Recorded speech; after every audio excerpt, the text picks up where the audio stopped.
Hello and welcome to the Gamescom Opening Night Live 2020 pre-show. I'm Kyle Bossman, and this is my hot and stinky apartment. I realize you probably have a lot of questions right now. Like, who is this guy? Not that important. Is this the show? No. Just to be clear, this is the pre-show. This is you and me for the next 20 minutes getting excited about Opening Night Live proper, the big show. That one is going to look nice. That one's got Geoff Keighley. That one's got a budget. It's going to be fancy looking, not like this. And then you might be thinking, wait, is the next 20 minutes just this guy with his headband talking to me about stuff? No, it's going to be some of that, but most of the show is trailers. We have world premiere trailers right here for the pre-show. If anything, my job is just to smile at you and fill time in between trailers. In fact, we should, I think, start off with a trailer. We'll talk about Opening Night Live. It's going to be big and fun and awesome, but I feel like the best way to kick off a pre-show is just to get right into one. Our first world premiere trailer is a game that was just announced earlier this year at an Inside Xbox event from Bandai Namco. This is Scarlet Nexus.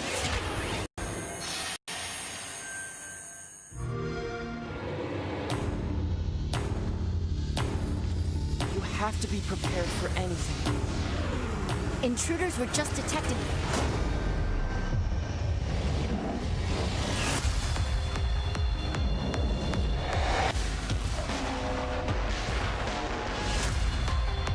We have to work together. Or the world will be destroyed. We have so many different powers. Let's do this.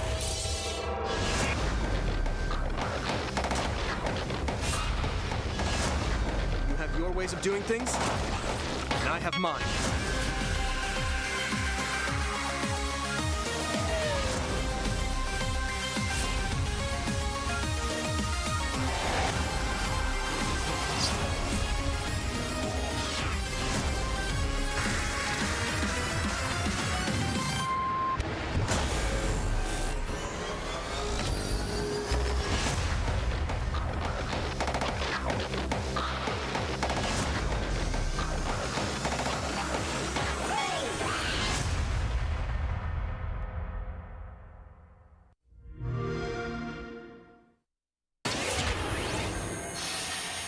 If you're just now joining us, this is the Gamescom Opening Night Live 2020 pre-show.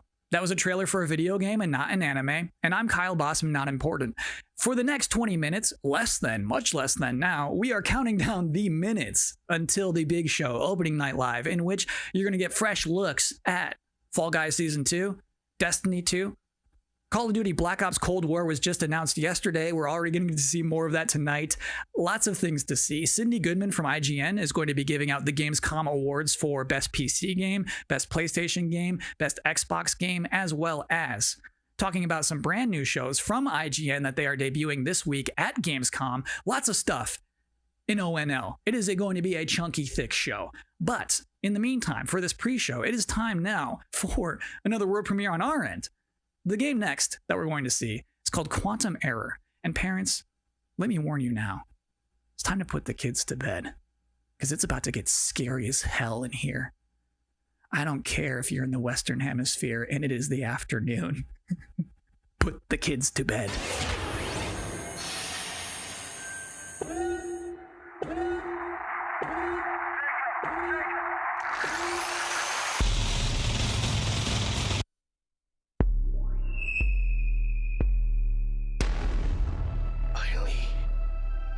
We did it. That artifact you recovered.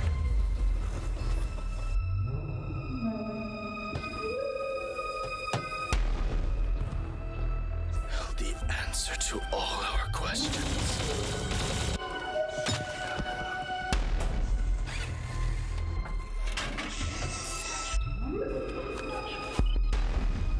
We can control them now.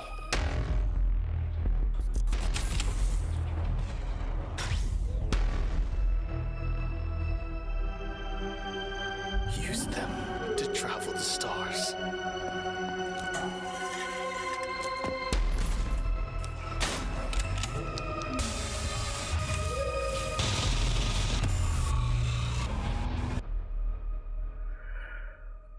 Humanity's reach will be infinite.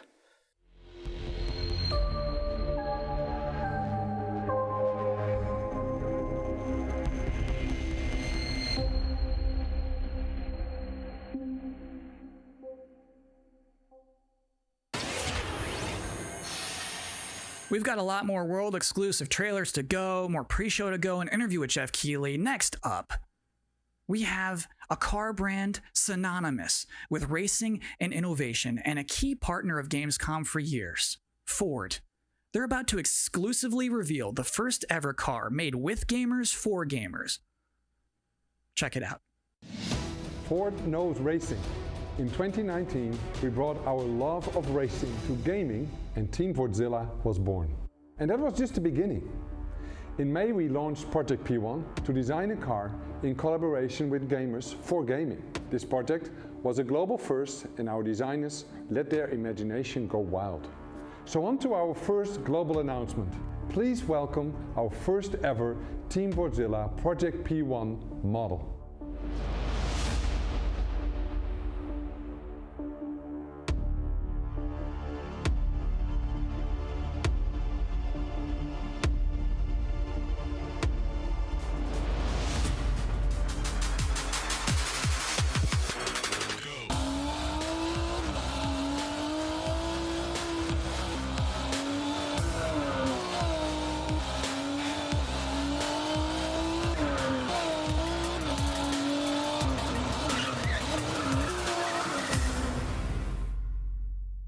And now our second global announcement. You got us so excited with Project P1 that we are now committing to make a real-world version of this groundbreaking car.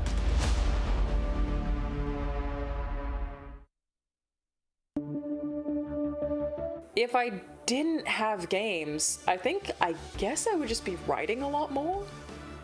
Video games and writing are absolutely my two favorite passions, and I just managed to combine them into a job. So I feel like, honestly, I probably would have finished a couple of books. If there was no game, what else would I do? I mean, I like tech, but you need to do things on the technology. And so if I can't play things, if I wasn't into gaming, yeah, it'll be a lot of TV watching. If there's out there a universe where I'm not a gamer, then I probably would start to game. I think I will try something to put some smile on the face of everyone. I would watch a lot more movies and read more books and get bored. Welcome back to the Opening Night Live pre-show. This is only the second year of ONL existing, but I think it is safe to say that this year's will be unconventional. So to tell us what to expect from the show this year, please welcome Geoff Keighley. We are now joined by Geoff Keighley, host and executive producer of Opening Night Live. How you doing, Geoff? I'm doing great, Kyle. How are you? I'm doing okay. So back in April, Gamescom said we're going digital this year. When did you start thinking about ONL and how that's going to look?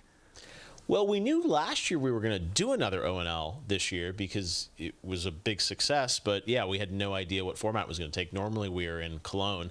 This year we're doing it from Los Angeles. But Gamescom came to me and said, we definitely want to do ONL. It's a digital event for the whole world. So even if we don't have something physically in Germany, we still want to do this show with you. And I said I was doing Summer Game Fest, and maybe we can bring all these things together to create this grand finale for the show. And all summer I was really hoping to do a show that was a little bit bigger than I've been, broadcasting from home here for many months. And I wanted to do something with kind of a set and a little bit of spectacle to it, and bring the whole industry together. And that's what we're going to do. So is it going to be just as long as a regular show? Yeah, we have like 2 hours of stuff to show folks from across the industry. Like the big stuff, the biggest games out there like Call of Duty, and then a lot of really, interesting titles. Of course, we're going to have some amazing next-gen stuff in the show, and Fall Guys Season 2, which has, become a thing over the past couple of weeks. So it's really fun to have like the big and the small and the surprises and next-gen all blended together. But yeah, it's a full-blown show, 2 hours. Is it going to be just back-to-back trailers, or are you going to do some interviews and demos? You You will definitely see trailers. You will see some extended gameplay demos of some titles as well. There will be a few interviews with a couple of developers. We've got some special guests. And one thing I will say kind of right out of the gate is that this is not sort of wall-to-wall shock and awe announcements of new games similar to last year at Gamescom. We have some really big updates on games that fans are excited about and meaningful, but the kind of big surprise announcements, we have a few things in the show, and we have lots of great things planned for the Game Awards. But similar to last year, this is really a showcase of like big holiday games coming next year that you know about. So I would tell people to set their expectations to be really meaningful updates on existing games versus blowing you away with surprise shock announcements. Great. Geoff, I'm personally looking forward to the show.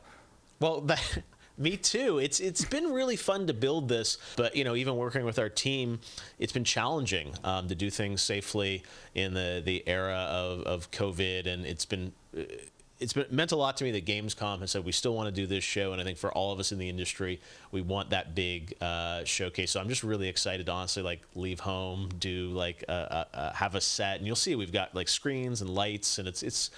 If we do it right, we're going to hopefully create that magic moment that we haven't felt this summer, right? And a lot of the events this summer have been pre-taped, and they've been great and lots of cool game info, but I really wanted to do something live with a lot of energy to it. So if we do things right, that's what people are about to see. Very cool. Good luck with everything. Thanks, Kyle. Thanks for hosting the pre-show. I'm doing my best. So just so we're all on the same page about what just happened, that was basically an interview with my boss using questions that I mostly already know the answers to. So considering all that, I think that went pretty well. Next up, we do have another world premiere trailer, baby. Vroom vroom honk honk for Dirt 5.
So you think a vampire bit a car and sucked out gas?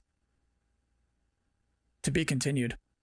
It is now time for the part of the pre-show that I've been reading your live comments. I see them right now.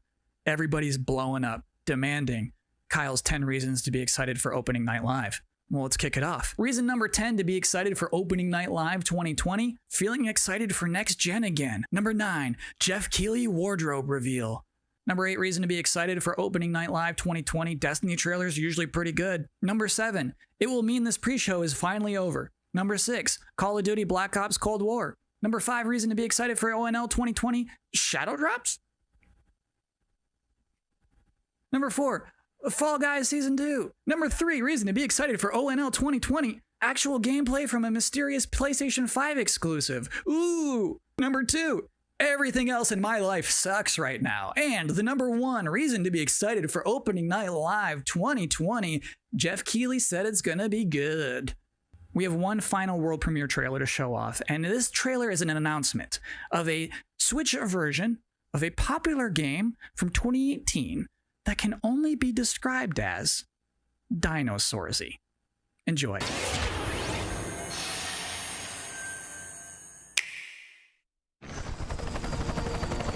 You think that things are going to turn out differently, huh? Well, the ones before you did too.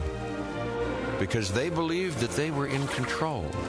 And control, well, here's the thing. Humanity is desperate for it. We are seduced by it. But we never really possess it. You see, life can be tenacious and stubborn. Life will not be contained. And what makes us such unique creatures is knowing the power of what we're up against and still believing that we can win.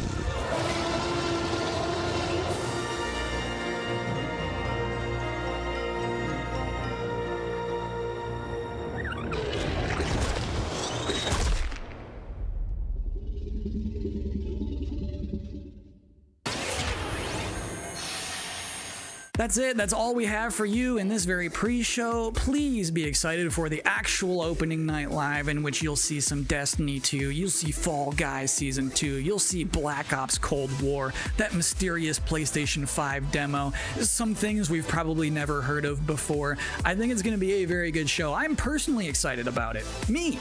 I should thank you, actually, for putting up with my nonsense for the last 20 minutes. It is appreciated, but seriously, enjoy the show.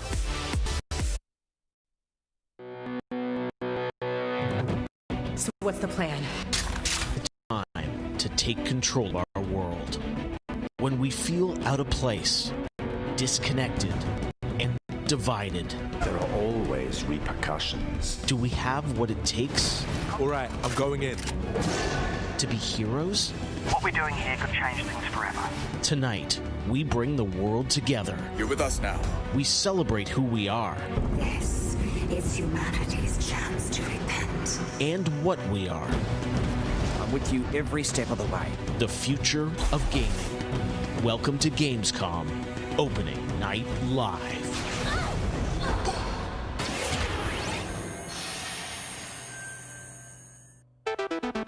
Hello, everyone. I'm Geoff Keighley, and welcome to Gamescom Opening Night Live 2020. Now, this year, Gamescom is, of course, a little different than normal, and I hope all of you and your families are safe and healthy at home. In 2020, games have comforted and connected us more than ever. And with the launch of PlayStation 5 and Xbox Series X later this year, games are only going to get better. Well, all summer, I was hopeful we could get to this very moment, a big live showcase filled with more than 35 games to kick off Gamescom 2020. Tonight, you'll get a first look at Fall Guys Season 2 and an extended gameplay demo of Ratchet and Clank Rift Apart for PlayStation 5. Plus, we might have a couple surprises along the way, too. But before we start, I want to acknowledge and thank all the game developers, marketers, and publishers who have worked under challenging circumstances to keep us entertained. This show is nothing without them or my production team, and doing a show at this scale safely is not easy, especially when all of you at home have some pretty insane expectations. I hope tonight reminds you why you love to play games. And with that, we're going to move on to our first game with a game that was just announced yesterday, Call of Duty Black Ops Cold War. And joining me is Dan Vondrak from Raven to tell us about the game and give you an exclusive sneak peek. Dan, how you doing? Good, Jeff. Thanks for having me here. This has been a dream project for us to work on from nearly the beginning of development. We knew Black Ops Cold War was going to be a direct sequel to Black Ops 1, and we loved the idea of returning to the pillars that built the Black Ops franchise: deniable operations, conspiracy grounded in history, and that shadowy world of paranoia. And we get to mix all those together, drop the player into the 1980s at the height of the Cold War, and it's really something that we know would feel relevant to today and also uniquely Black Ops. Well, you start playing with Black Ops, everyone wants to know characters. We saw yesterday in the reveal trailers, some familiar faces. So, Woods, Mason, break it down. How does this fit into the Black Ops canon? You said it's a direct sequel, so are we going to see a lot of familiar faces? Yeah, part of the fun in making this game was bringing back the iconic characters like Woods and Hudson and Mason and seeing how all those personalities mix with some of the new characters. So the campaign takes place in 1981, and we love that we've been able to have so many connections to the original Black Ops and really be that direct sequel to the game. Now, one thing that I'm really excited about this is you're pushing the storytelling in kind of a new direction with some branches and some options about how you play through the campaign. Can you maybe walk us through your thinking there? Yeah, one of the driving forces from early in development was to say, let's take this Black Ops thrill ride and infuse it with some player choice and some player freedom, anything we can do to give the player a little more ownership over their experience. So that starts with allowing the player to create their own character for the Cold War campaign. They can name them and pick a military background and really pretend they are that Black Ops soldier that they want to be. From there, we wanted to take some of our missions and infuse optional objectives, multiple paths, and some player choice moments inside some of those missions. And it was fun to find that balance between the hard-driving Call of Duty action and these more non-linear experiences inside some of the missions. So with choice comes the player wanting to feel that impact. So some of those choices earlier in the game and some towards the end will actually shape the ending of the narrative of the campaign. All right, so multiple endings to this game. Yeah, absolutely, absolutely. That was one of the big things for us. It's like we love that Black Ops has always been willing to take risks, and we all know they did some of this in Black Ops 2. And with our story and with these features, we loved playing homage to those early Black Ops games.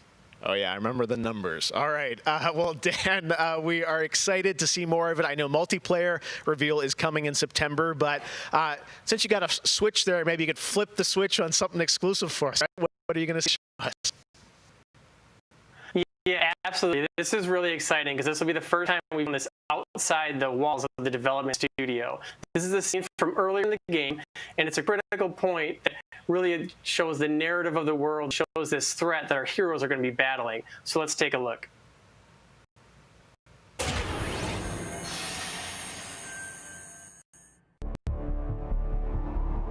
1943. Detailed information from the Manhattan Project was stolen from Los Alamos by the Russian spy known as Perseus. 1968, the Vietnam War. Viet Cong soldiers, orchestrated by Perseus, attempted to steal an American-made nuclear bomb from a U.S. firebase. 5 days ago, while on a mission, we acquired intel that Perseus is in play again and planning an attack on the West. Perseus. The CIA's analysts consider him to be the single largest threat to the free world. Mr. Hudson, we're all aware of Perseus. We're also aware he's more myth than fact. I mean, personally, I think he's nothing more than the Russian boogeyman. General Haig, allow me to introduce the man best suited to respond to that. CIA clandestine special officer Russell Adler. He's one of the few people who even come close to capturing Perseus. Mr. Adler, why should we take this Perseus threat seriously? You don't have to, sir. Yeah, then a lot of innocent people are gonna die. Why do you say that? Sir. Every time Perseus has come into play, it's shifted the balance of the Cold War. After 13 years of silence, if he's active, something big is gonna happen. Something that will affect the free world.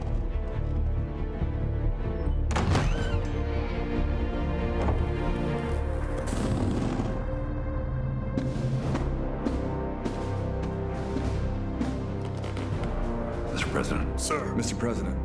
Mr. President, this is Jason Hudson and Russell Adler. I know their names. Who do you think approved their last mission? Is the threat real? Yes, sir, we believe it is. Can you stop Perseus?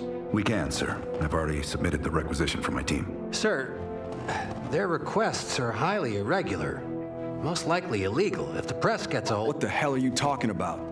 Do you know who we are? Every mission we go on is illegal. Sergeant Woods, Plausible deniability is the backbone of our work. Al, we're talking about preventing an attack on the free men and women of the world.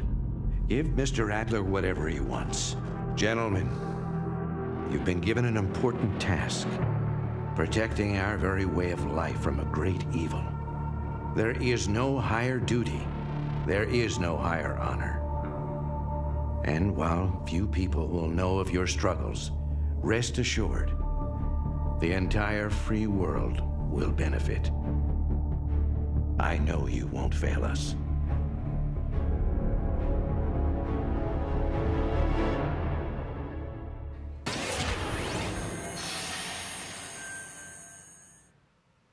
Tonight we have some new game announcements for you guys as well, including this one, a new next-gen narrative action-adventure game from Reflector Entertainment in Montreal. It's called Unknown 9.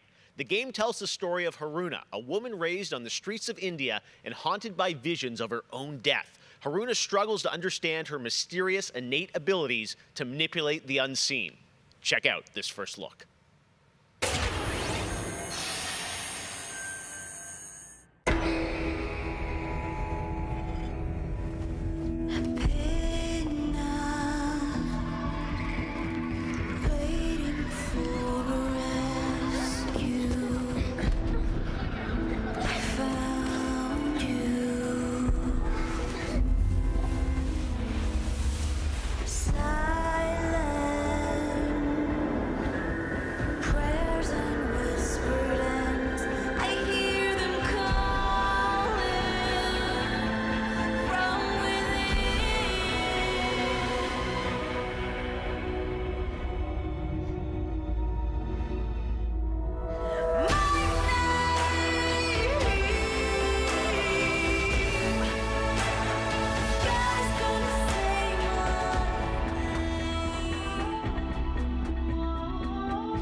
All right, let's get to the gameplay. One of this year's biggest games has been Doom Eternal. Tonight, we've got an exclusive first look at the campaign expansion called The Ancient Gods Part 1.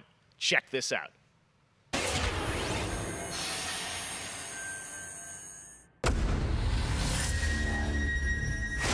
We have been allies for some time now. I knew who you were the moment you set foot in the world. Your gifts belong to us now.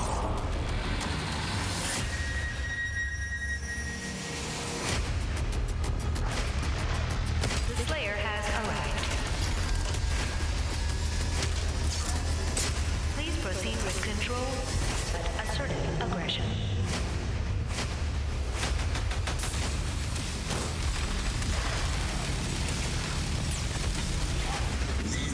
Resurrect the only ones who can save this world.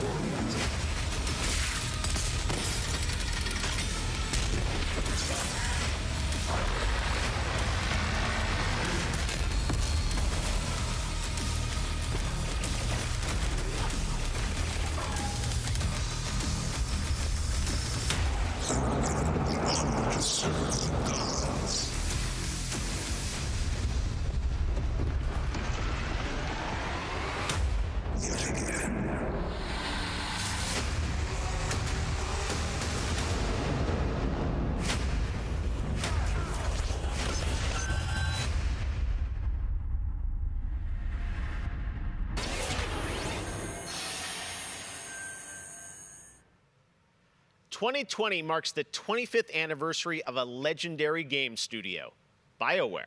Tonight, Casey Hudson and the team wanted to give everyone around the world a little taste of what's next. Casey, over to you. Hey, Jeff. It's great to see you again. You know, 6 years ago, we were on the stage with you at the 2014 Game Awards, accepting the Game of the Year for Dragon Age Inquisition.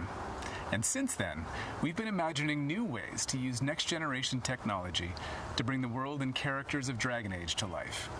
We're still in early production, but we thought it was time to give you the very first look at how Bioware's passionate team of developers are crafting this very special game.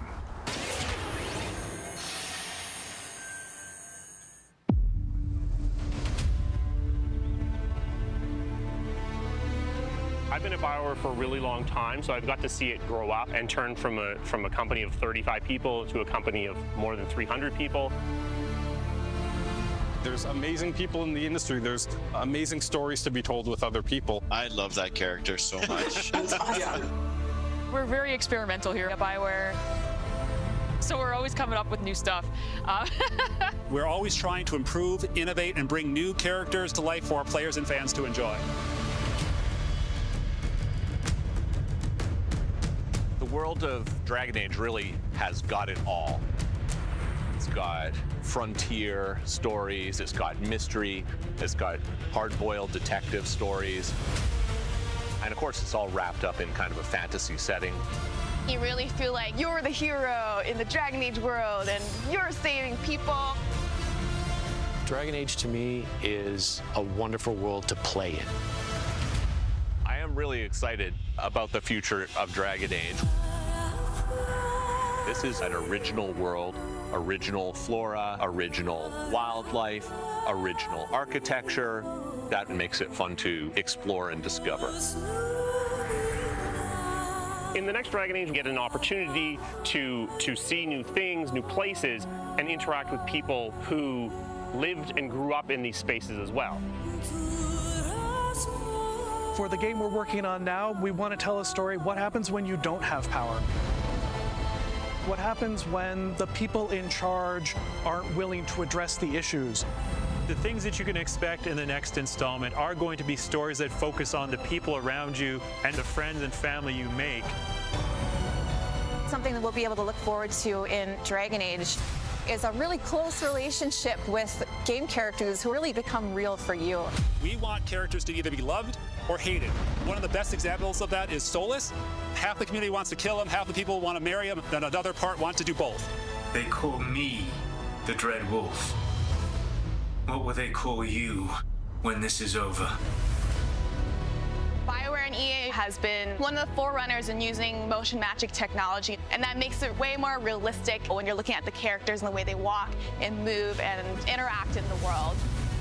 Players want that suspension of disbelief that this wonderful collection of digital pixels is actually a living, breathing soul. No, it's okay. That's the good kind of rumble. I actually design bosses. I help with the creature design team as well. So I do all of the big threats that you have to go up against. Nobody dies on my watch. For the Wardens! Choice is a big part of what Dragon Age is as a franchise. The decisions you make can affect change in the world. Decision making can mean that a party member lives or a party member dies. And it means owning your outcome and reactivity to the choices that you do make. I just love the possibilities that Dragon Age offers us, and I'm excited to explore a lot more of them. To me, that potential is what gets you up in the morning. It's a fantastic opportunity every time.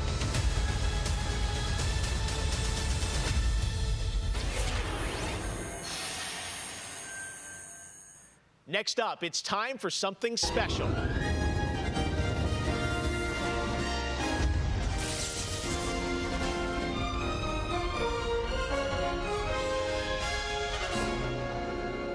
Great Scott! I think there's been a serious miscalculation. Wow, wait, you're, what's his name? Back to the Future. I'm Emmett Brown, doctor of physics, not of medicine, and certainly not that quack from Rick and Morty. Yeah, we know who you are, but what are you doing here? I did come back from the future to this precise moment on August 27th, 2020, because it's imperative we launch Surgeon Simulator 2 right now. And what exactly do you have to do with Surgeon Simulator? During the mid-20th century, some friends of mine from Menard Shire University invented a state-of-the-art medical training facility, otherwise known as the Surgeon Simulator Training Program. Now, 70 years later, we've digitized the experience. It's unbelievable. You can access the program through your computer and then be medically trained from the comfort of your keyboard. And it's available as of, great Scott, this very moment. Tonight, I want to world premiere a few examples of some of the incredibly successful test subjects who have already completed the course. So you're saying a world premiere will save our future? Only time will tell. And speaking of time, I'm off to another world premiere, Avengers 26, The Return of the Son of Thanos, opening 2077. And with that, I leave the fate of the human race in your hands. Just make sure you play Surgeon Simulator 2. Now, doctor's orders.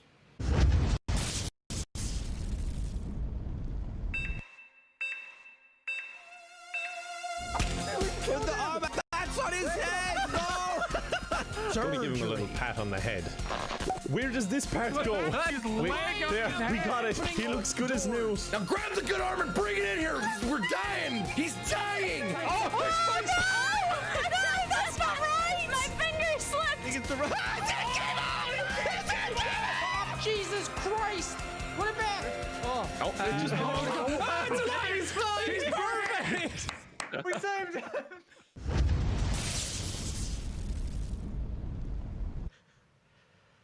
Doc Brown introducing Jacksepticeye playing Surgeon Simulator, only on opening night live. All right, well, if you thought that crossover was kind of crazy, wait until you get a load of this next game announcement that I don't think anyone probably saw coming. Check this out.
Tonight is just the start of Gamescom 2020. Over the next 3 days, there are more streams from IGN and Webedia with in-depth looks at games, a digital cosplay contest, and some special new shows just for Gamescom. Your portal for all things Gamescom this year is Gamescom Now, which you can check out at gamescom.global.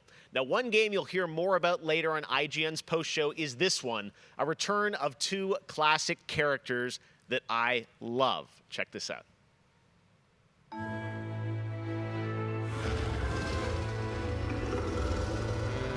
In a world gone strange,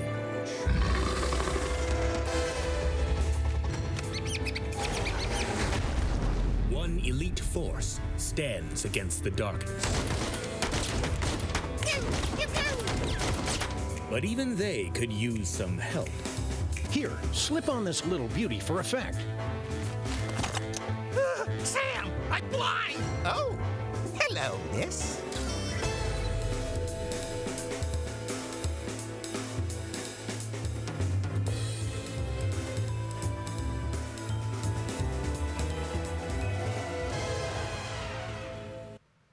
The return of Sam and Max. Yes. All right. And now it's time to say hello to my wonderful co-host for ONL from IGN. Please say hello to Sydney Goodman.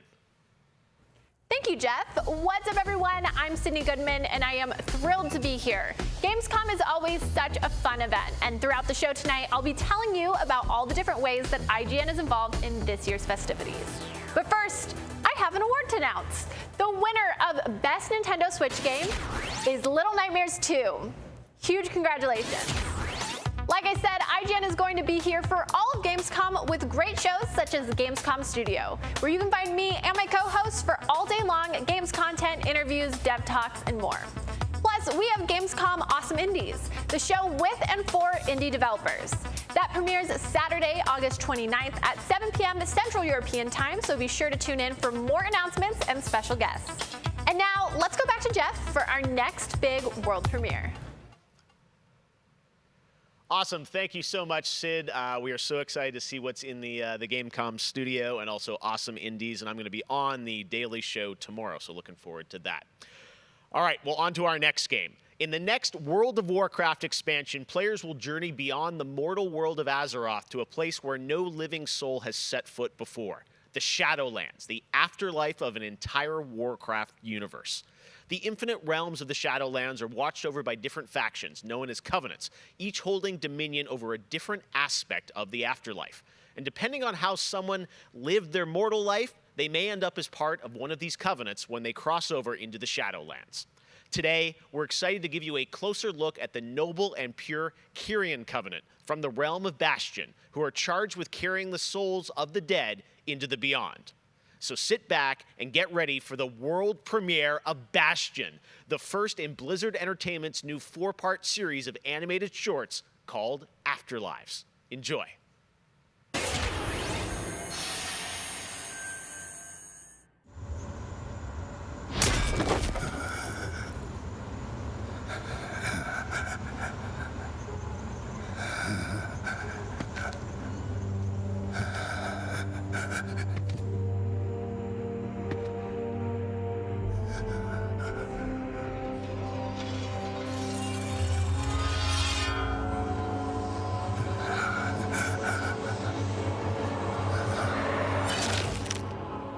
Light, save my soul.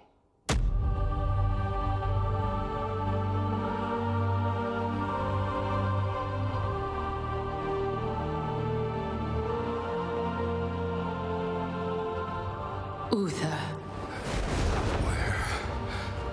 Where am I? Welcome to Bastion. You led a truly selfless life, and for that, you have been chosen. Chosen? To shed your mortal burdens and join the ranks of the Ascended, serving to ferry the souls of the dead unto the Shadowlands. I serve the light, and my work is not done. There is an evil that must be... There is no evil here. The darkness was sealed within the Maw long ago. You're wrong. He destroyed my home, murdered my people and my king. He must be punished. You are an aspirant now. You must accept your new purpose and purge yourself of this desire for vengeance. What I desire is justice. Devos, why are you training this soul? It is beneath your station as a paragon. He cannot let go. He continues to demand retribution for his death. And this concerns you? Many souls take eons to ascend. Yes, but this one seems broken, Thenios. Unlike any soul I have seen. I have begun to wonder whether he was deemed worthy of Bastion. By mistake. Be careful, Devos. I would not let the Archon hear such a thought. In time, he will forget. Trust our ways. Trust the path.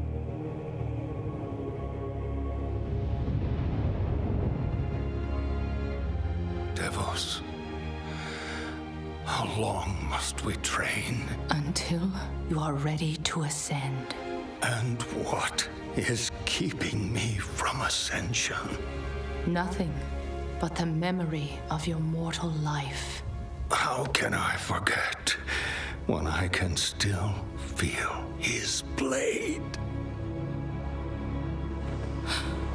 Your soul is wounded? Who did this to you? He was my student. He betrayed us all. Show me.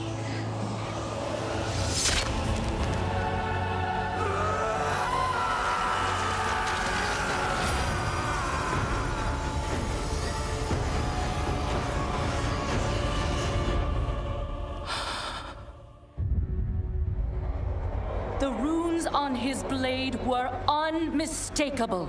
This dark agent runs free on a mortal world with the power of the Maw itself in hand. Our realm is imperiled. Impossible. The Maw is inescapable. You must return to the path. If he had purged his life, we never would have known of this calamity. The path is flawed. Enough! The order of the Shadowlands depends on the execution of our eternal charge. You will abandon this course. As you command, my Archon.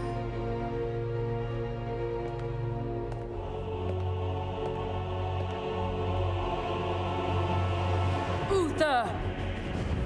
The time of your ascension has come.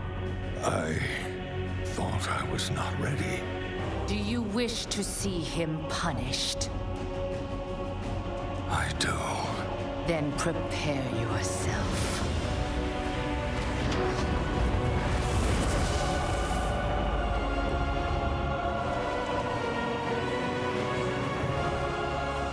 The moment he falls, we will claim him.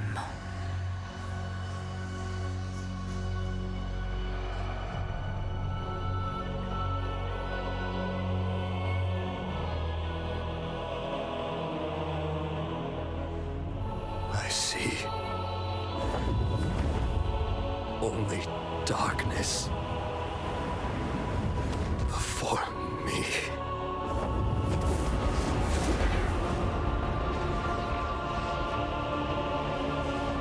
Now, cast him into the maw. Return him to the darkness he served. His eternal suffering awaits. He was my student. Remember what he did, and take your vengeance. Not vengeance. Justice.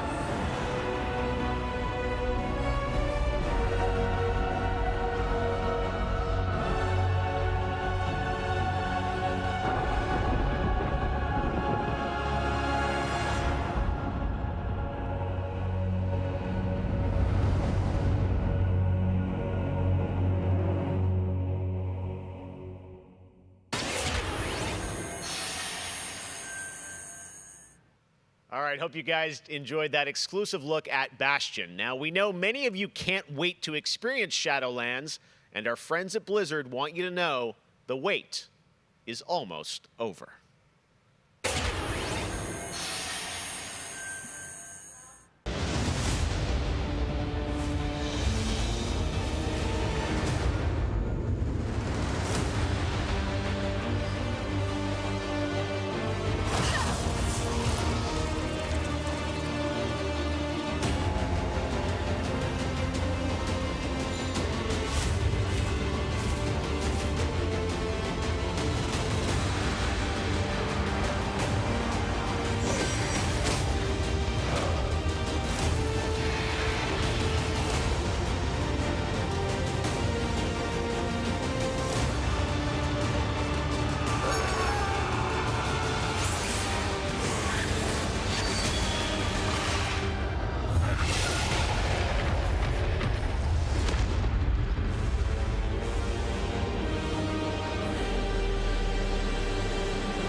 October 27th, it is official, and we have so much more opening night live still to go for you. Ratchet and Clank, PlayStation 5, much more. Stay tuned. All right, but now it's time for the announcement of a new universe that is coming to gaming for the first time with a project from a Canadian studio. Check this out.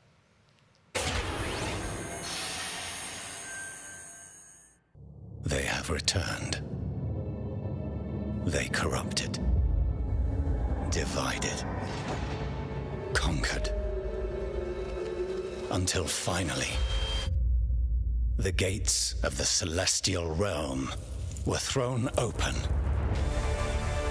Our last remaining hope, the Stormcast Eternals. Vengeance made manifest.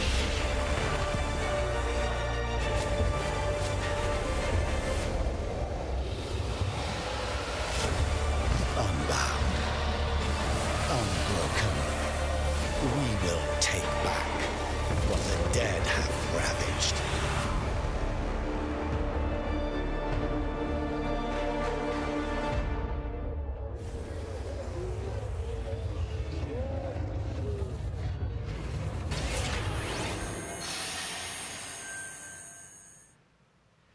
Now, you guys may remember back in June, I had some masked fun with my buddy Crash Bandicoot announcing Crash 4 It's About Time. And with the game coming in October, Crash, of course, had to come back for opening night live. So let's bring him out, everybody. Crash Bandicoot. What? He's where?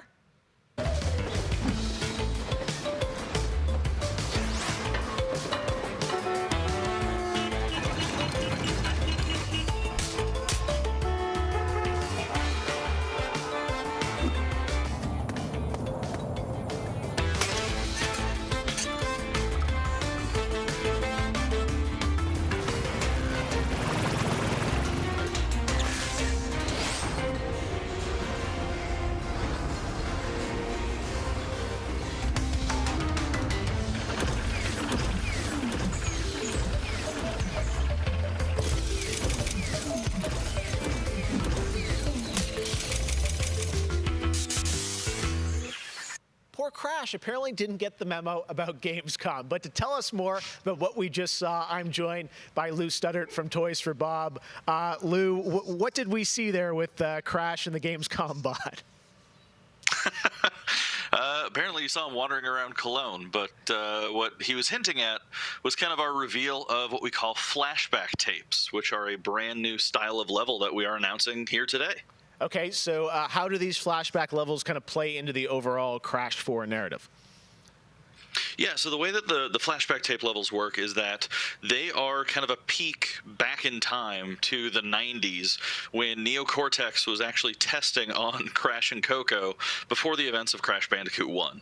And they're kind of these devious puzzle rooms that we've made, and they're really hard, and they're really awesome, and they're super creative, and we can't wait to get people's hands on them. Yeah, no, I got to play a demo of this a few weeks ago, and that was a challenge, so I can't imagine how nefarious these are. How are they going to be sort of integrated into the game? Are they optional, like offshoot stuff, or how do you get to them? Sure. So players actually have to collect the flashback tapes in the levels themselves. They're an object that they can pick up, and to actually pick them up, they have to reach them in the level without dying. It's kind of our homage to the death routes from the original trilogy. So players have to reach these objects in the level, pick them up, and then once they get them, they'll get access to these unique levels. So beyond the pure challenge, what other fun? How are these fun for players to kind of experience, and what do they get to do in them? Sure. So one of the things that we did was we actually used these as, like I said, puzzle rooms, really kind of fun, nefarious, devious ways for Crash to really express that pure platforming kind of aspect of gameplay that we know and love about the franchise. But then narratively for us, it was really cool to layer in kind of a unique perspective to the franchise. This is the moment when Cortex is really excited about the prospect of Crash being on his team, because Crash was originally created by Cortex, and so this is a weird point in time that's never really been explored in the games before. Awesome. All right, well, Crash 4, It's About Time looks phenomenal, Lou. We cannot wait to check it out in October. Thanks for joining us. Yeah, thanks for having me. Awesome. All right, well, we will be right back after this for more Gamescom Opening Night Live.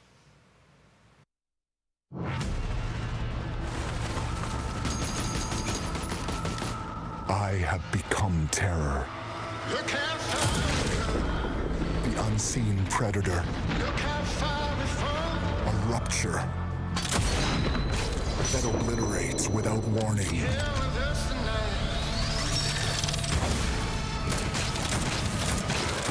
Alone, the hordes of Enoch will fall before me. But together, this entire planet will fear us. The anomaly alters us, each in our own ways, yet we are drawn down the same road, into the dark heart of creation. 'Cause I feel the way you feel. Yeah, I kill the way you kill. We will find the source, whatever it holds, whatever it takes.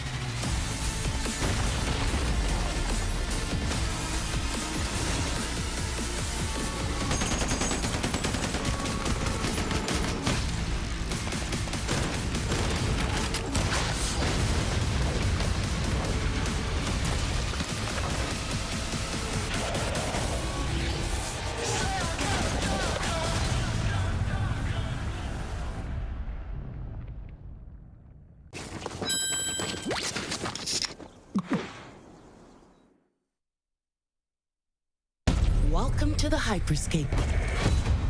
Enter a contender. Yosh, ikuzo. Leave as a champion.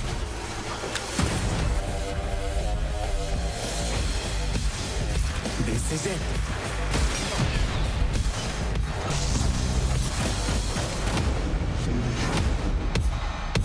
Time to party!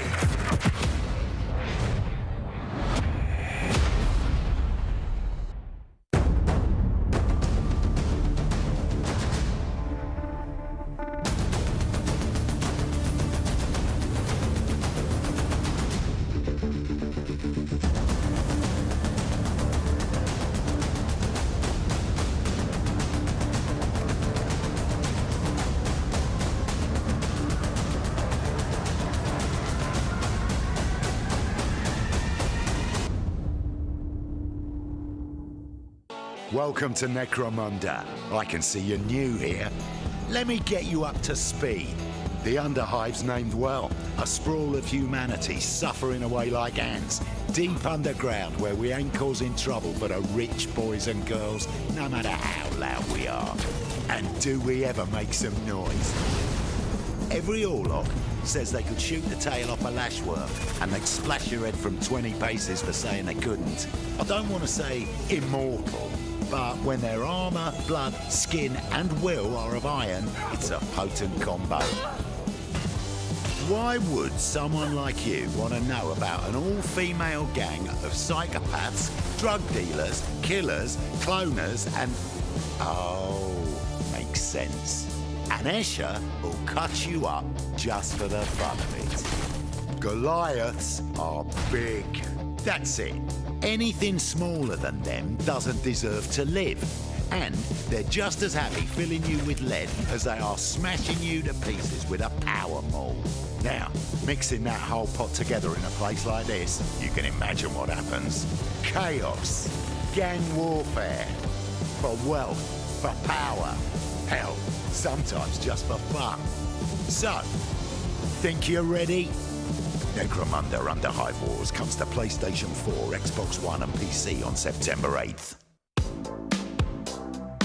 O futuro dos jogos, além de realidades virtuais extremamente fidedignas e realistas, eu acho que também se encontra em formas mais expressivas e absurdas, quebrando cada vez mais esses paradigmas de formato de videogame que a gente tem e sendo usado mais do que nunca como uma ferramenta de expressão artística. I envision the future of gaming to be quite bright and quite online. The next generation of console will clearly allow AAA and indie developers to build more creative-driven games that I hope will cover more diverse subjects. I want to play all kinds of stories about people and places, both real and imagined. I want comedy games, I want autobiographical games. I really want to see what people can do with the medium. Pro futuro dos games, eu vejo uma evolução, obviamente, gráfica, mas eu vejo ainda mais evolução na inteligência artificial e na maneira com a qual a gente interage com os games, tudo em busca de experiências mais imersivas.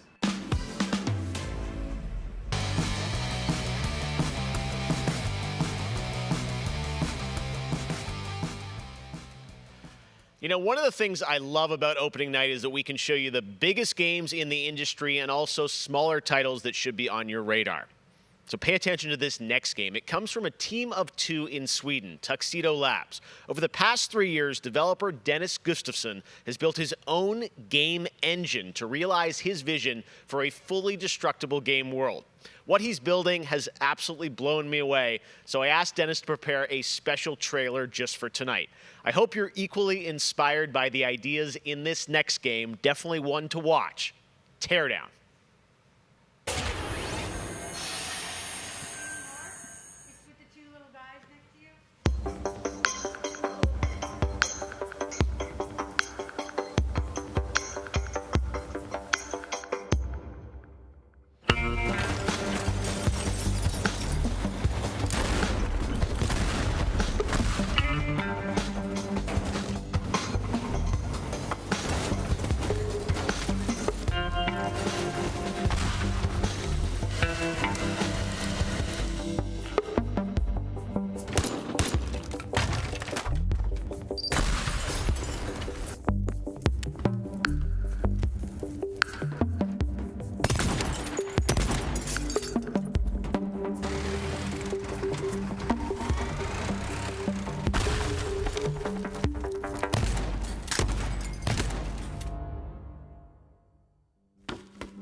Last year at Opening Night Live, we announced Little Nightmares 2 to the world. Well, the team at Tarsier Studios hasn't shown anything since, but that changes right now.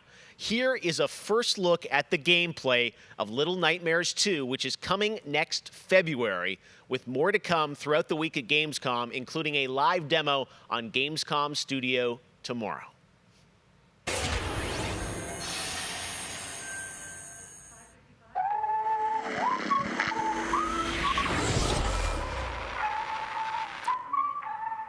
Nice. All right, thank you.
WWE Hall of Famer Jerry the King Lawler, and I'm reuniting with my old buddy Mauro Ranallo to bring you all the over-the-top action in WWE 2K Battlegrounds. Mamma mia! This is great! This arcade-style video game is over-the-top outrageous, with over 70 WWE superstars and legends brawling it out like never before. Oh no, hold on to your toupee, Mauro.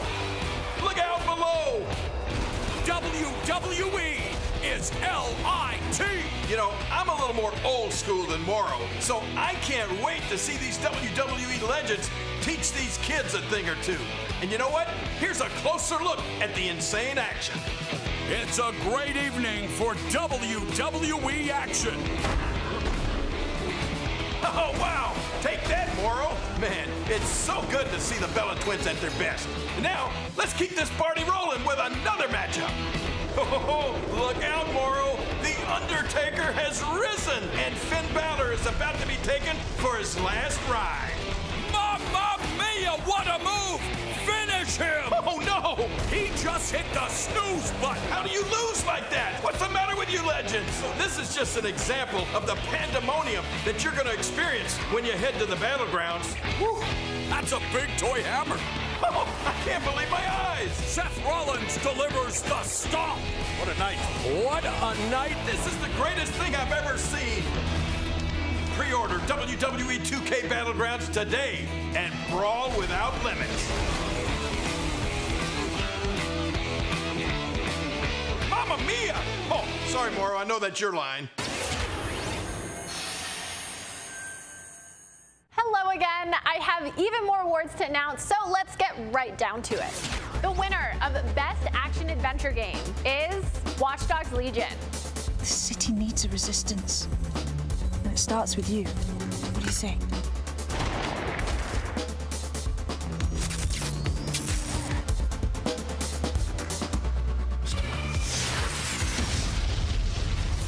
I'm the perfect shot. The winner of the Best Action Game is Star Wars Squadrons. Think you can escape? This is gonna be close.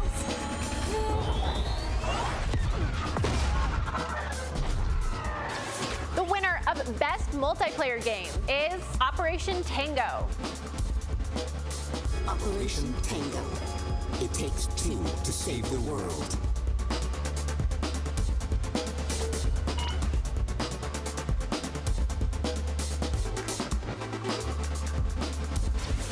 I used to be an explorer. The winner of Best Indie Game is Curious Expedition 2. Did not believe what I had witnessed. It was time for the world to learn my name. Congratulations to all the winners. As I mentioned, IGN will be here for all of Gamescom with great shows and new ways for you to get all your gaming news. Check it out. Gamescom 2020 is the heart of gaming, and you can keep to the beat right here on IGN. We've turned the single biggest show in gaming into 5. Gamescom Now is your virtual show floor with up-to-the-second live coverage. Gamescom Daily Show, Gamescom's first ever late-night talk show, our Gamescom Awesome Indies Show, the freshest deep cuts in indie gaming, and finally the Gamescom Best of Show, including the Gamescom Award. Gamescom 2020 is available on IGN and wherever you stream Gamescom Now.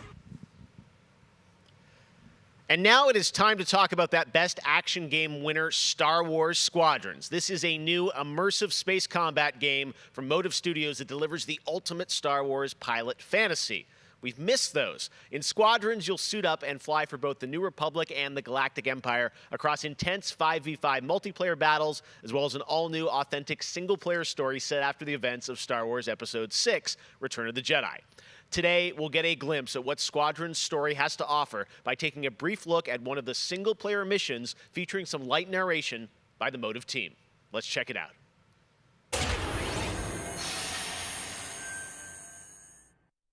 We all choose our path. Light or dark. Freedom or destruction. The Empire chose to destroy Alderaan in order to spread fear and douse the fires of rebellion. But the heroic pilots of the Rebel Alliance have chosen to keep fighting. show the Empire that we are not afraid. It was their bravery that ended Palpatine's reign and brought about our new republic. However, the Empire lives on, shattered though it may be. As I speak, Imperial forces are edging toward the Bormia sector, hoping to end our new republic before we find our footing. As their empire collapses, they try to tighten their grip. But the galaxy is changing, and you can be a part of it. With the help of brave and daring pilots, this war can end. Make a choice. Fly with the new republic. Change our galaxy for the better. Hi, I'm Suzanne Hunka, narrative producer on Star Wars Squadrons. Our single-player story is one of daring pilots and deep-seated rivalries. Take Titan Squadron. Hunt down this Starhawk and eliminate it. Gladly, Admiral Sloane. Over the course of the story, you'll fly as two pilots on opposite sides of the war. And, like all modes in Star Wars Squadrons, you'll have the option to experience every mission fully immersed in VR. Wedge Antilles, Rogue Squadron. I hear you're the reason I was able to finally get a comm through. Today, we're giving you a glimpse of an early Imperial mission behind enemy lines. One of our spies, Agent Thorne, has discovered vital intelligence on Project Starhawk. Your mission is to extract her from an orbital outpost above Hosnian Prime. Behind enemy lines, you'll have to eliminate perimeter defenses. The outpost is defenseless. When you've secured the area, you will escort the Gladius to the outpost, and our extraction team will acquire Agent Thorne. Once Thorne is secure, reach your Gozanti cruisers and return to the Overseer. Cover our escape and escort us to the jump point. We have Republic corvettes inbound. Move, Titan! Ladies, change course and keep Agent Thorne safe. Titan 3, take out those fighters. Understood. I'll handle it. You have my thanks, Titan Squadron. No time to celebrate. Move on.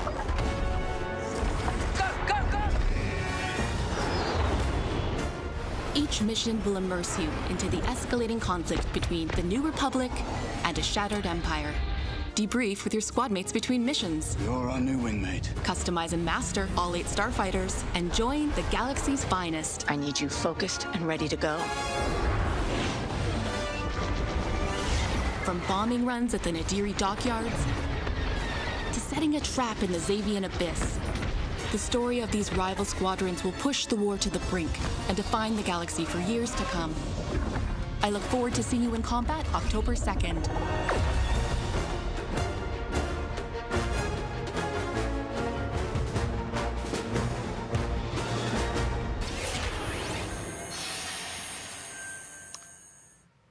That is not all EA has to share from a galaxy far, far away today. At Star Wars Galaxy Edge, you can enter the world of Batuu, where you can visit Oga's Cantina or jump into the Millennium Falcon on a run to Smuggler's Cove. It was this incredible adventure at Disneyland Resort and Walt Disney World Resort that inspired The Sims' latest game pack. Check this out.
There is even more Star Wars to come later in the show. Lego Star Wars, the Skywalker Saga is up, and as we move into our second hour, we've got Fall Guys Season 2 still to come, the reveal of that, which I can't wait for you guys to see. And of course, a gameplay demo of Ratchet and Clank Rift Apart for PlayStation 5. But right now, you might remember this next game from Annapurna Interactive from last year's Microsoft E3 event. And today, I'm excited to share a new announcement from the team. This interactive thriller about a man stuck in a time loop is one of this year's most intriguing indie titles, and now they've added an absolutely all-star cast to the game. Here's a whole new look at 12 minutes.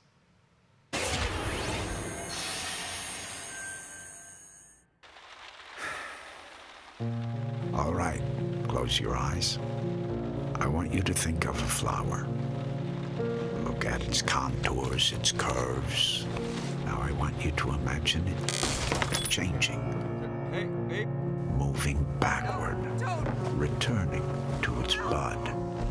Think of that bud, unopened. Look at it as a whole. Then silently repeat these phrases. May you be free from suffering. May you be free from fear. May you know peace and joy.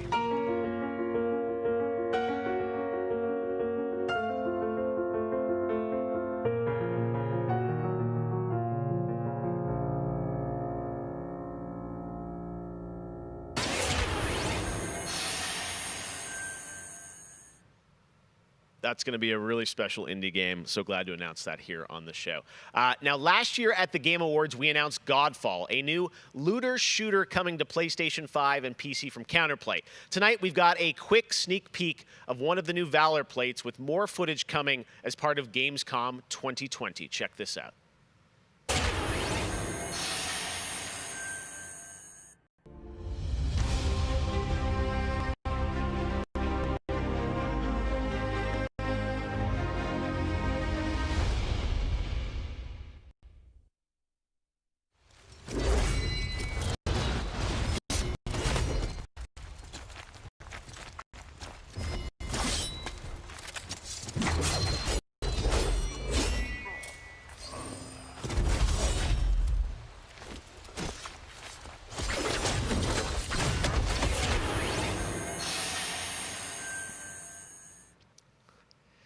We have much more O&L to come. Exclusive looks at Lego Star Wars, the Skywalker Saga, Fall Guys Season 2.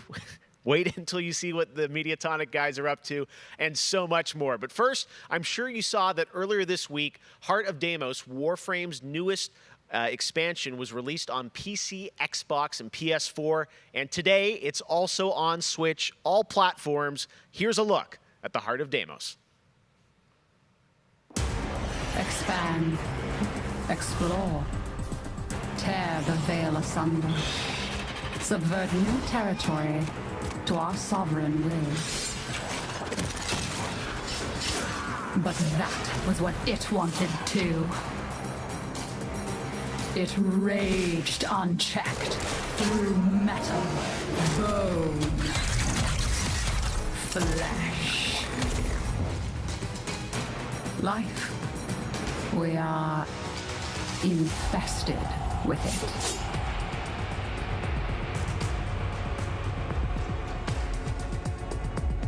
What?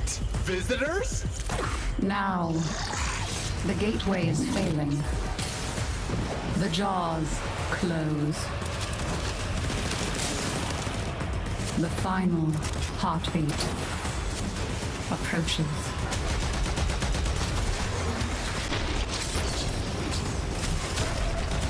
We tried turning it off and on again. But before we fall, we shall scream.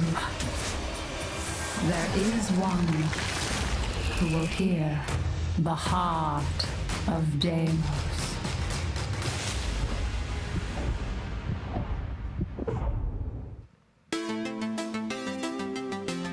So many people have been discovering or rediscovering video games during lockdown, whether it be older people or bored teenagers or middle-aged parents who suddenly find they have to do something together with their kids. And I think I've given out more advice about video games in 2020 than any other time ever. And as a result, it's more important than ever that we keep making different, interesting things for folk to play. A pandemia pela qual a gente está passando tem sido um período difícil a todos. Então, nesse momento, eu acho que a gente precisa lembrar de mostrar mais empatia, demonstrar mais amor, mais carinho e saber que a gente vai sair dessa juntos. Vai ser difícil, mas isso tudo vai passar. I hope everybody gets healthy and safely through this coronavirus time. Care about other people and wear your masks. Jogos são, na minha opinião pessoal, a forma de arte mais incrível de se expressar. Eles englobam tudo: música, arte, escrita, e você tem a chance de controlar e vivenciar essas experiências você mesmo. É mágico, é maravilhoso. Jogos são puro amor.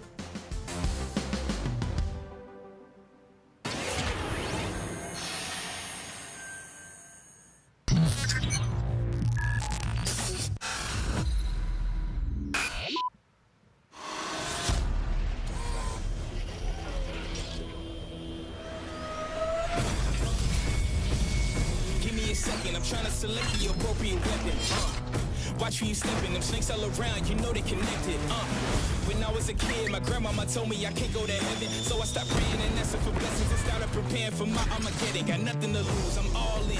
Walking the edge, don't fall in. Enough of the lies, don't apologize. I don't understand, are you foreign? This is the place, this is the site. Grab all your people and log in. I'm waiting, don't care how long it's gonna take. Watching and waiting for that first mistake. Don't come up missing, just checking the list. I'm always aware of your current position. I just hold on to the perfect condition. Coming alive. Heat of the night. Now is the time. Don't lie. Something that haunt you like an animal. Coming alive. Heat of the night. Something that haunt you like an animal.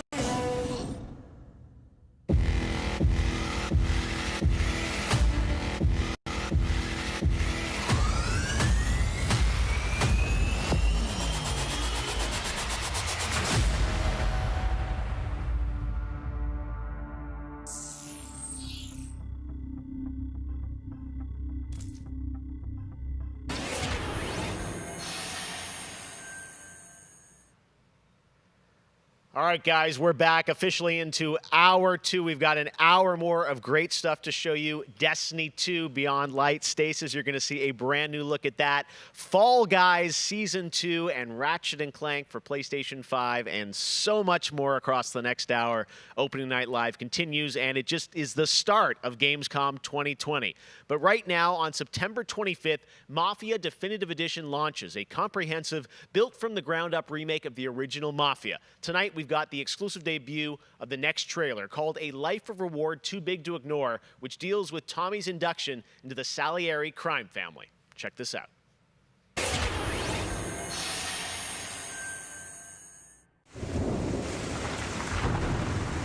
All these guys in this room, they're here because they have the only thing that matters to me. The only thing that should matter to any of us. You know what that is, Tommy? They're loyal. That's right.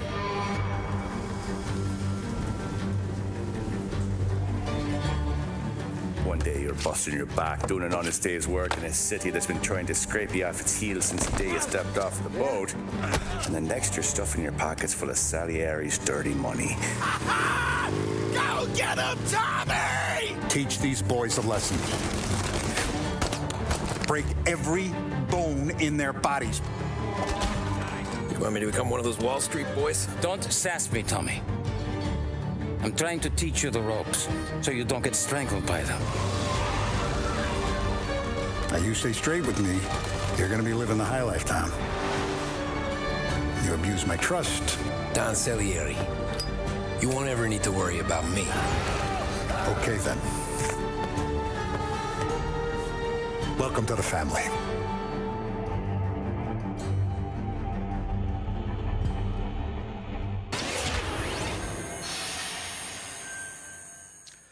Next, we're going to introduce you to a turn-based multiplayer strategy FPS from a team in Montreal, Canada. Lemnis Gate is coming in early 2021 and has a unique mechanic built around a 25-second time loop.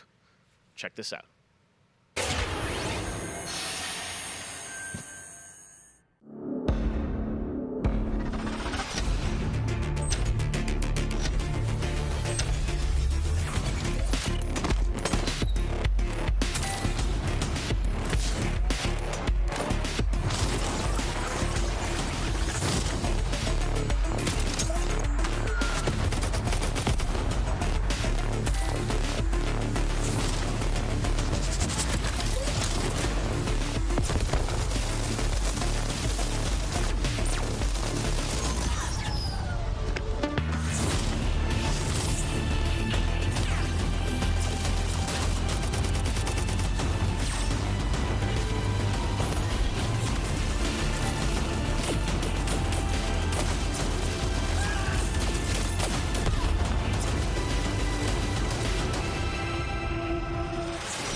Next spring, get ready to experience memorable moments and non-stop action from all 9 Star Wars films in LEGO Star Wars The Skywalker Saga. The entire series has been reimagined with new fun-filled LEGO humor, and now we've got your first look at the gameplay trailer.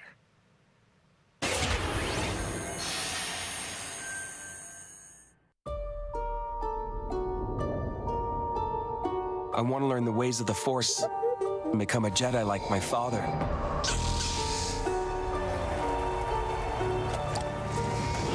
The Force is unusually strong with him. That much is clear. Twisted by the dark side, young Skywalker has become. Help me, Obi-Wan Kenobi. You're my only hope. That boy is our last hope. No, there is another. I'm from the Resistance. Your sister Leia sent me. We need your help.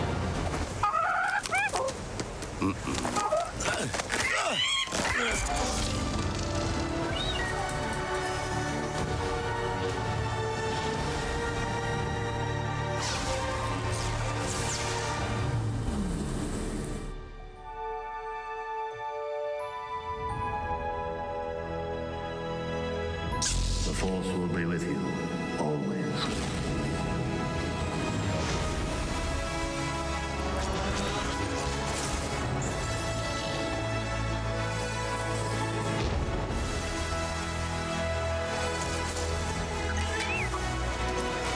Punch it! Not him, the Falcon.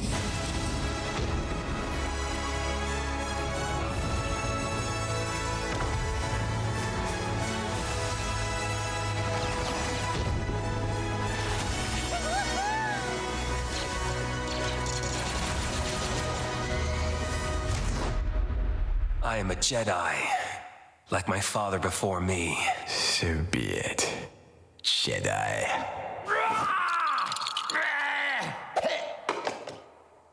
Huh?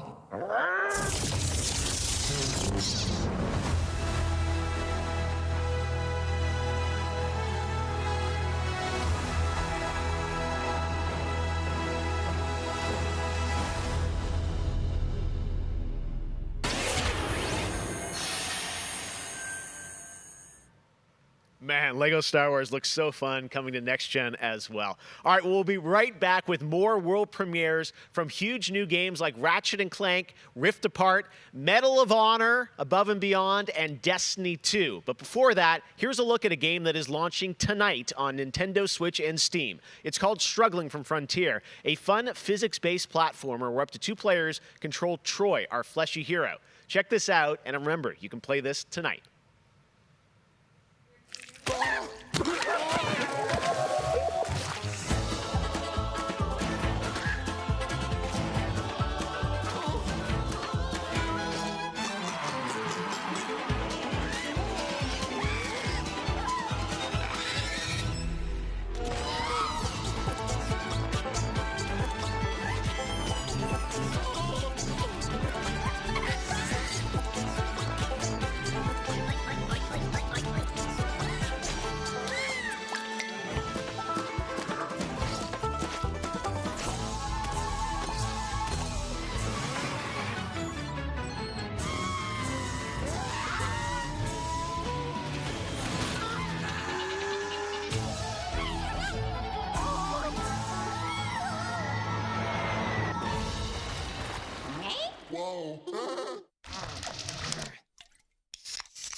We're near Little Hope. Did you hear that? What more proof is needed that the devil walks among us in Little Hope?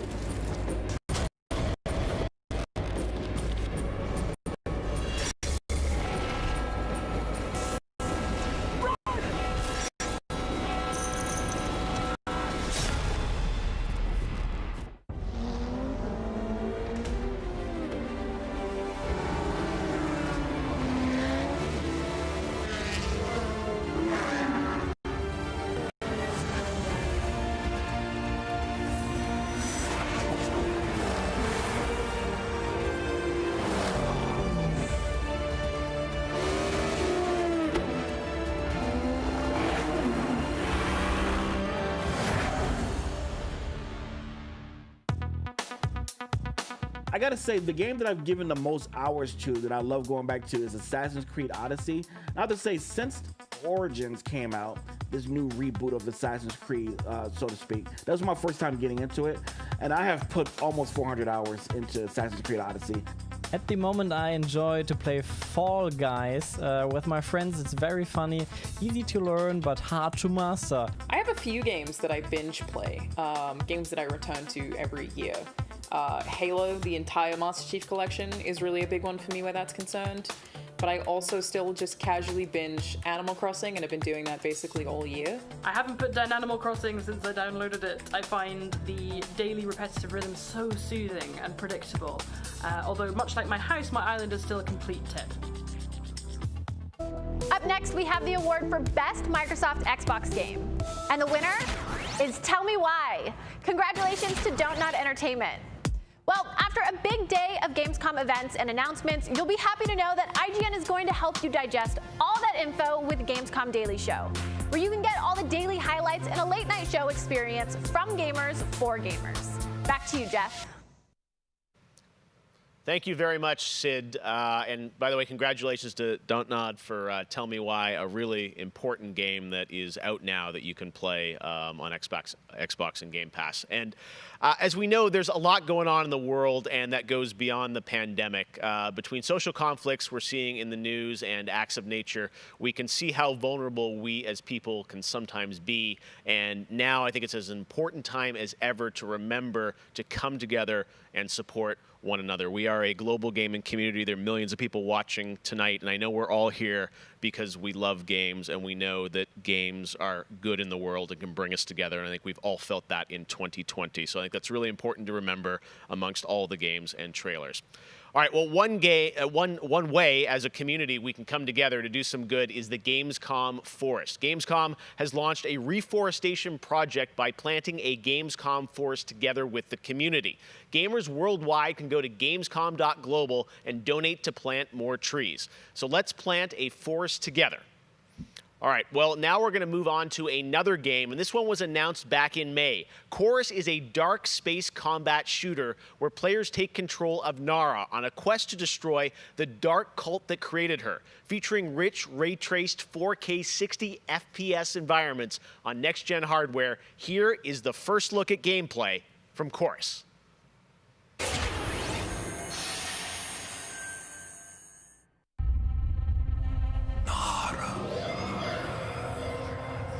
You have broken my heart.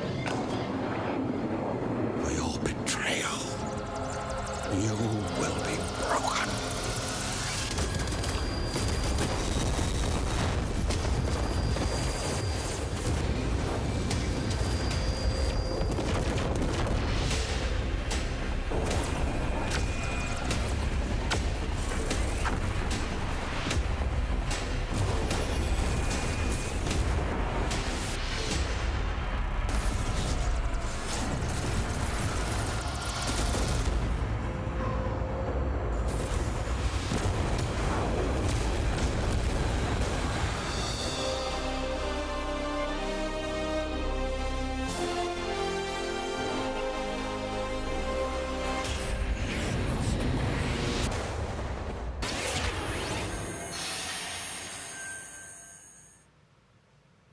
How many crowns have you won? If one game has defined the summer of 2020, it absolutely is Fall Guys from Mediatonic in London and Devolver. This game is setting records and putting a much-needed smile on everyone's face. Fall Guys, I think, represents our industry at its absolute best. Well, soon the Fall Guys experience will evolve with Season 2. There's a lot of new stuff coming, and tonight, Mediatonic is about to give you an exclusive sneak peek at what's next. Get ready. I think the internet is about to freak out. Here it is, Fall Guys Season 2.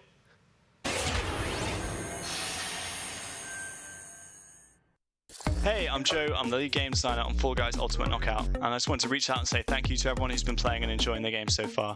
As a team, we've been looking at all the fan arts, the memes, and the montages that people have been posting online, and the response to the game has really blown us away. Today, we just wanted to give everyone their first sneak peek at the rounds and the costumes that they can be enjoying as part of Fall Guys Season 2.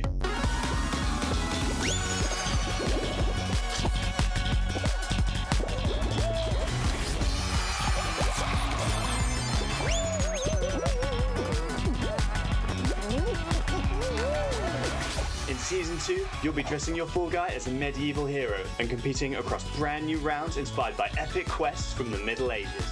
Traverse giant drawbridges, dodge swinging axes, and scale movable siege ramps in the quest for ultimate game show glory.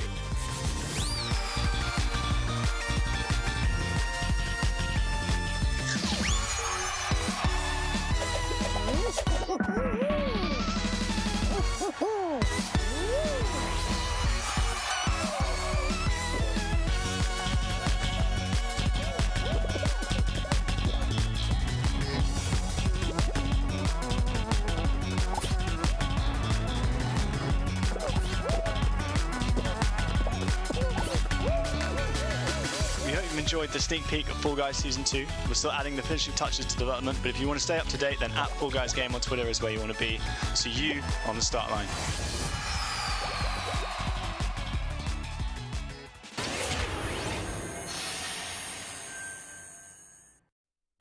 My father has Colorado in the palm of his hand, and he's afraid to close his fist.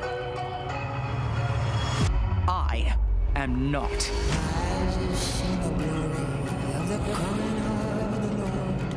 His truth is marching on.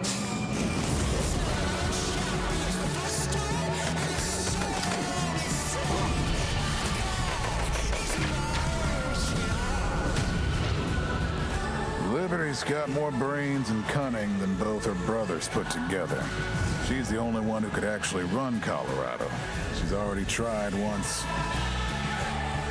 Vic's a depraved child, and Val's a brain without a spine. The years my father wasted grooming them for glory when I was right there.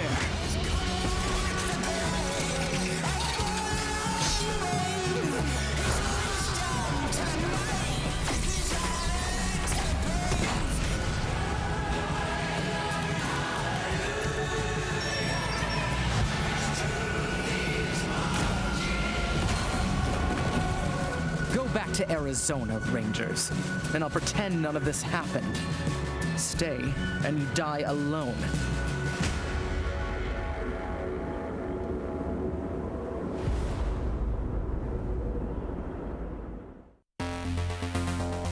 I really haven't found any new appreciation for gaming at this time, because my appreciation for gaming before couldn't be higher. Com certeza, jogos multiplayer preenchem completamente a conexão social que eu preciso ter com outras pessoas nesses tempos de isolamento, e é o mais próximo que a gente pode ter de experiências reais com pessoas que estão longe da gente. You get to travel all over the world in games, which is something I've always taken for granted. At the moment I'm playing Ghost of Tsushima, and you know, I kind of prefer it to the real Japan just because I've heard that in real life they don't let you run around with katanas. I appreciate games a lot more than films, music, or whatever, and it's just fine for me to have the time to play with friends or even with my family, to have a lot of fun. I've been mostly at home with small children, and gaming is the only thing that I get to do for myself anymore. I find it's not only an escape, it's also a way to challenge my brain. Gaming is becoming clearly more important for a lot of people. You know, play is a natural instinct, and from Animal Crossing to The Last of Us Part 2 or Ori, yes, it's definitely an incredible time now to be a gamer, yes.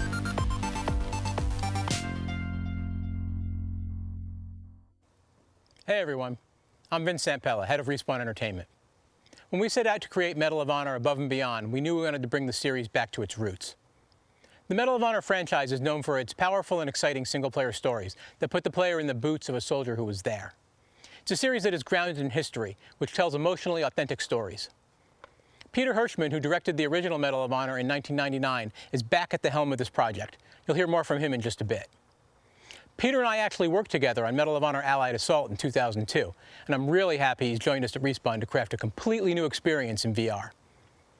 The team is creating a riveting and emotional journey through World War II like you've never seen or played. It weaves in the personal stories of the veterans and survivors of the war through powerful interviews that help set the stage for what players will experience. It's more than just a game. And we could not be more excited to show the world the next look at Medal of Honor Above and Beyond and the game's action-packed story. Let's take a look.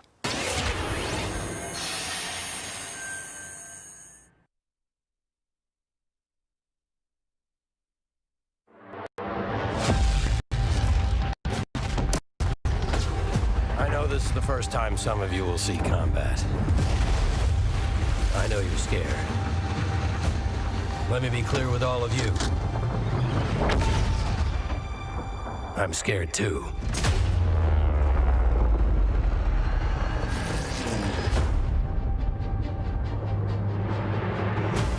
Welcome to France, gentlemen. I lead the local resistance cell.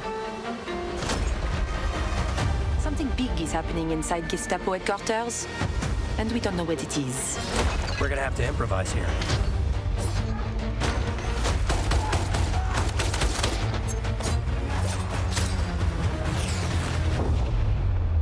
Members of the resistance are perhaps the bravest people fighting in this war.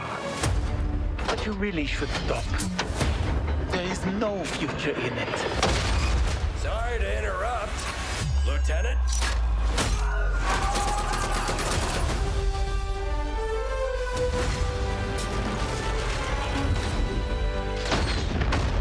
Be a wild ride, but we'll get you there. Jet fighters, brace yourselves!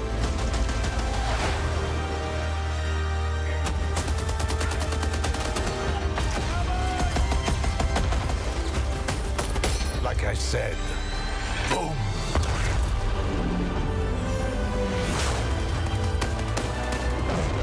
are things that people I'm willing to sacrifice myself for.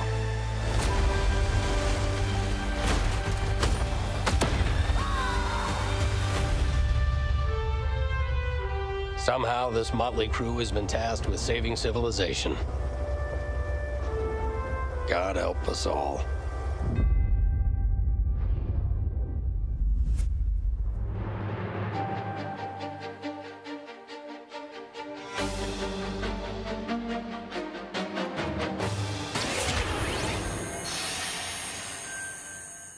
Thank you so much, Vince. That looks incredible. And now we're here with Respawn Entertainment's Peter Hirschman, game director on Medal of Honor Above and Beyond, to talk more about their new VR experience.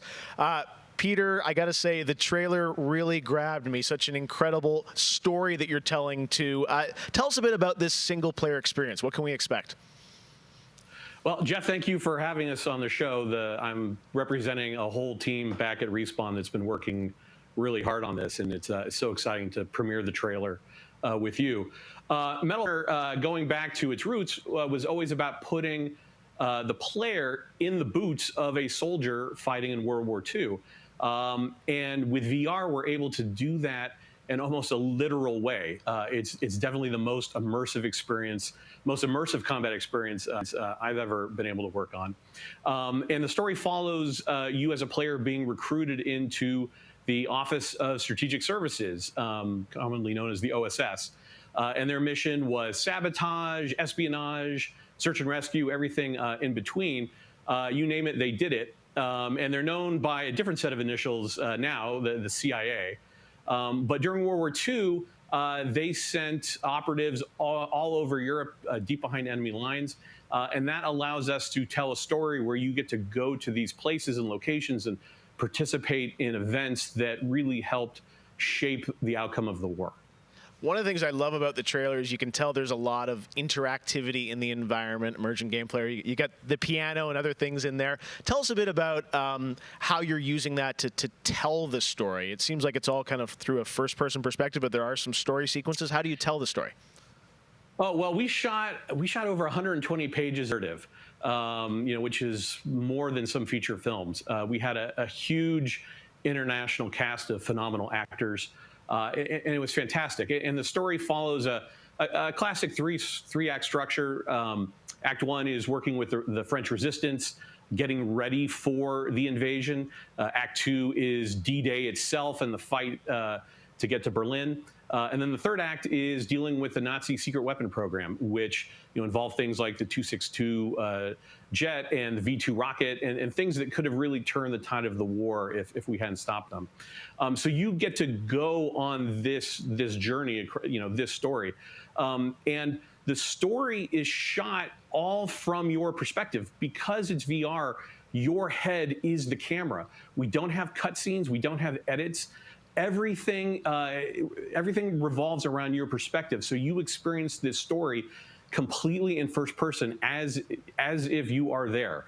So it creates a much more intimate and emotional connection with the characters and the things going on around you. It was an incredible way to shoot. One of our animators stood in for the player throughout the 3 weeks that we were on stage. And all the actors are always reacting and talking to you directly. And in VR, it's such a powerful thing. It's all about building that emotional connection, and it just makes the experience all the more authentic.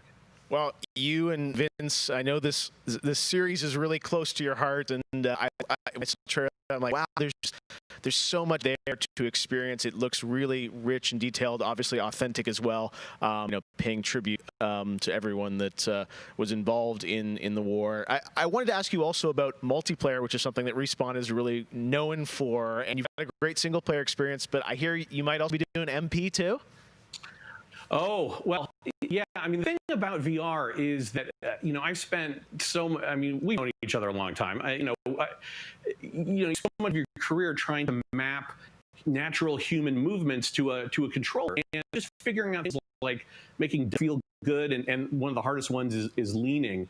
And in VR, you know how you duck? You just duck. And how you lean in VR, you just lean. And so the ability to lean around a corner, just kind of peek around the corner and see where the bad guy is is just it heightens the tension so much. It makes it feel all the more real. And when you put that into a multiplayer experience, it just raises it to a whole nother level. So we are shipping, in addition to the campaign, we are shipping a full suite of VR modes, including a few that you can only do in VR. And we're really excited about people playing those, after it comes out. Wow. Well, definitely a full-blown VR experience. I got to say, I'm really excited to put the headset on and try this. And it's coming out later this year, right? Coming out holiday. So, yeah, fasten your seatbelts. We are so excited to bring it to players. We've been working on it a long time. Like you mentioned, it's a passion project for Vince and I and everyone at Respawn. It's a wonderful full circle experience for a lot of us that started our careers working on those original set, going back first one and Allied Assault, and now to be able to bring Above and Beyond to a whole new generation is one of the most exciting things we've been involved with. Awesome. Thank you so much, Peter. Opening Night Live will be right back. And in the meantime, here's a look at a new game that is launching tonight. The world was broken, fractured by the magic the Vow Keepers said they would protect us from.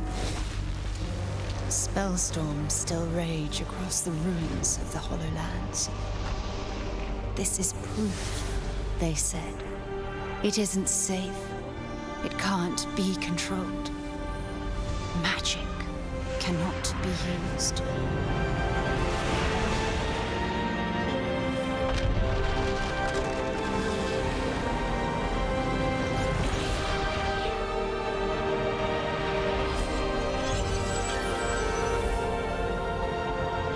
But I am a battle mage.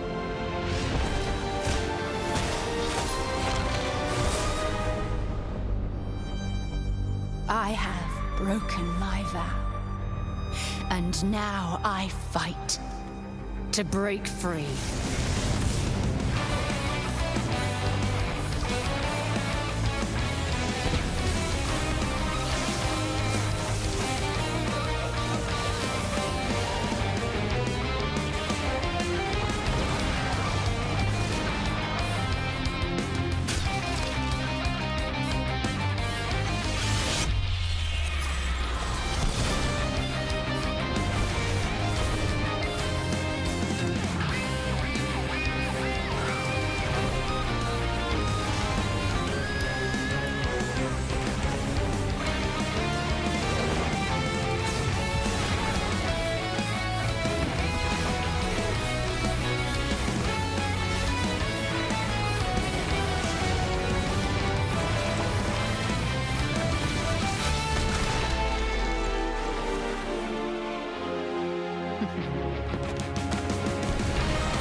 So many great games in Xbox Game Pass, and many of tonight's games are in it as well.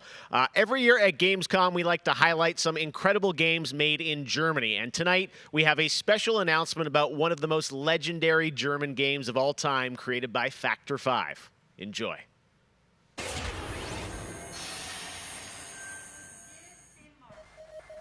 最初タリカンの音楽を聴いた時に曲が素晴らしいだけじゃなくてアミガのサウンドそのものも素晴らしいと思いましたね。日本じゃ本当に聴いたことがなかった音楽でした。 Factor 5 was so far ahead of the curve, and each of their games pushed game technology as far as possible. I'd say they're one of the greatest indie developers of all time. サウンドはすごいわ、グラフィックは綺麗だわ、ゲームプレイも滑らかで満足いくものだわで本当にすごかった。今回タリカンのコレクションが出るってことをとても嬉しく思っているし、これはまた当時みたいにみんなに見せて歩きたいなと思っています。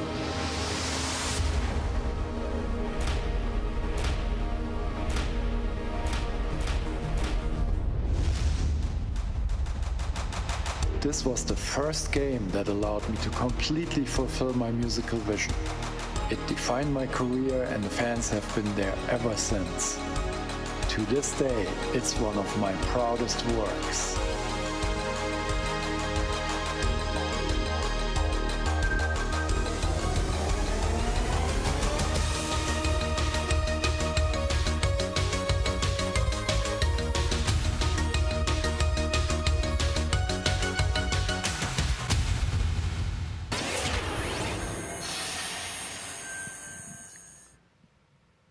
In June, Bungie revealed a new era of Destiny 2 that starts on November 10th with Beyond Light. For the first time ever, Guardians will add a new elemental power to their arsenal, the Dark Power of Stasis. With Stasis, players will take on the powers of darkness to control and dominate the battle. Here's an all-new look at Stasis from Destiny 2 Beyond Light.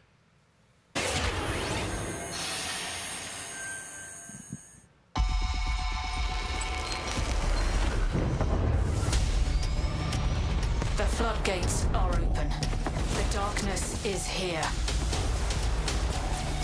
As you step away from the light, we need only look inward. Focus your power. Let it grow. Our fight is far from over.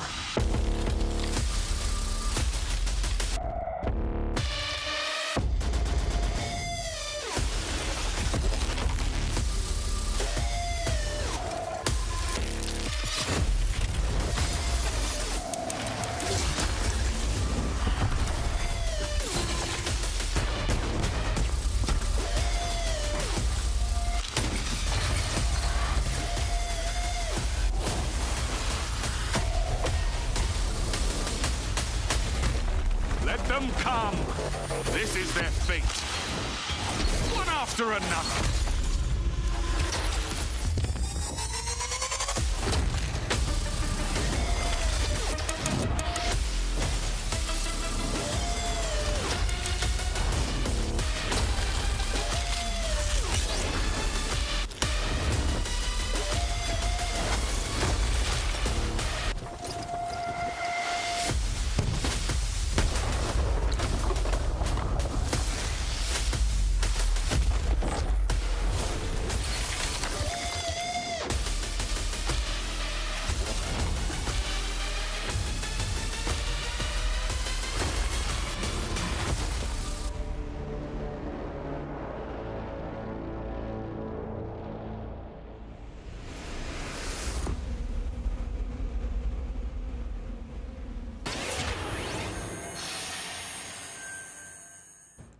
One more award to give out tonight, and that is Best Sony PlayStation Game.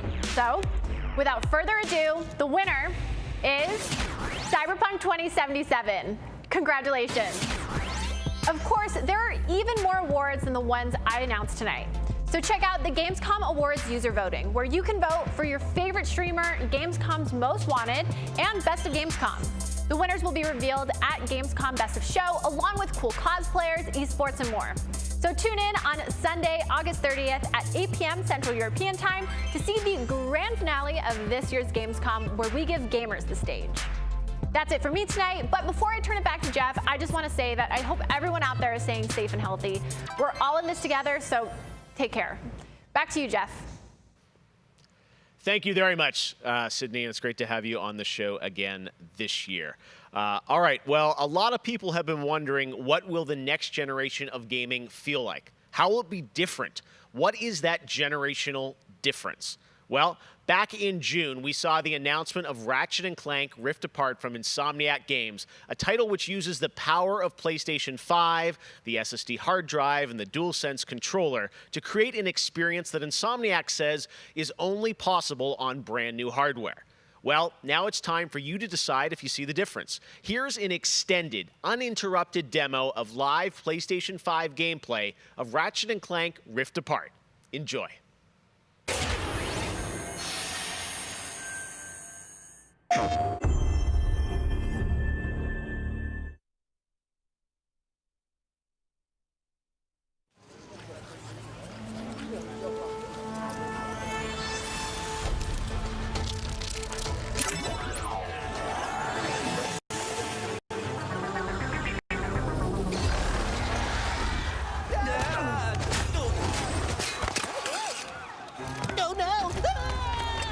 We're back.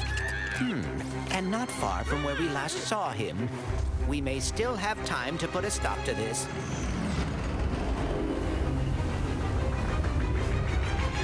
Hey, I think I found the Wombat! Oh, dear.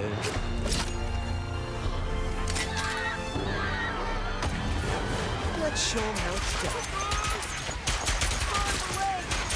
All right, bringing out the big guns.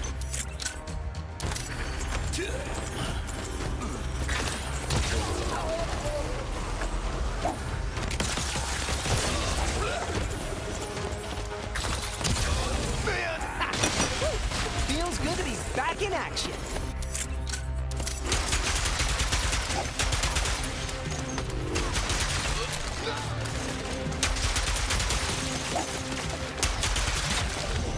Last one. The train's pulling away. Let's go.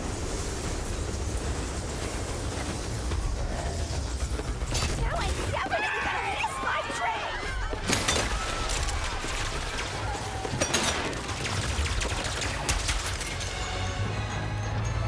Ratchet and Clank, I've been looking everywhere for you. Put down the Dimensionator, Nefarious. Put down the Dimensionator. Yeah, right. Today, I will finally be free of the both of you. Soon, everything you see will be mine. Say goodbye.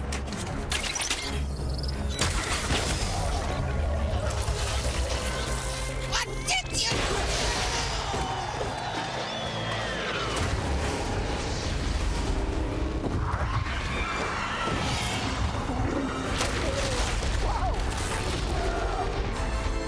Was that supposed to happen? Hitting Nefarious's device seems to have destabilized reality. The bridge is shot. There has to be another way across. The rifts appeared to react to your device. Try pointing it at one of them.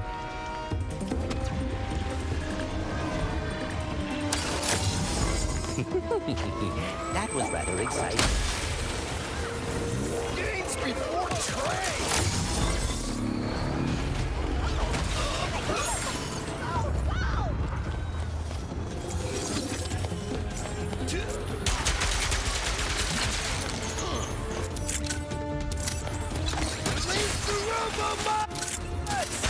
Wait!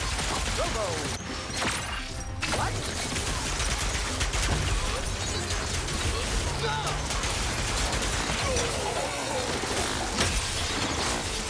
That's all of them.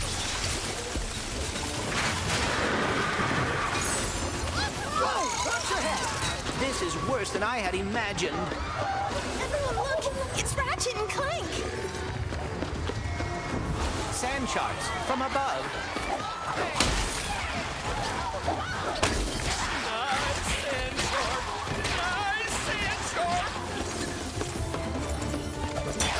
My heroes!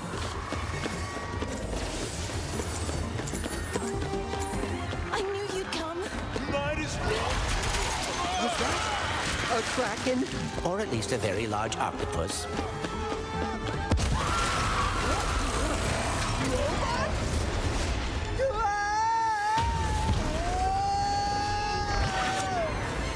I will never get used to that.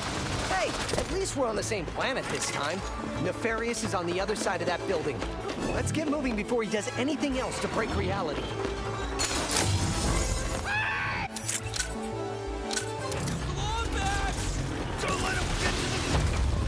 Did Dr. Nefarious really resurface after all these just to try and take over the universe again? Yeah, I kind of wish he was doing a worse job. He must have more planned than he is telling us. That's what I'm afraid of.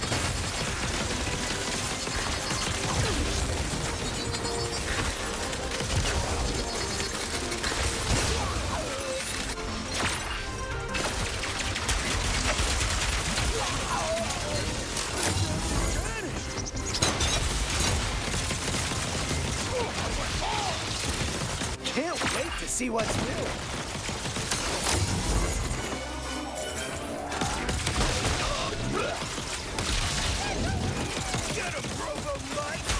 More butts?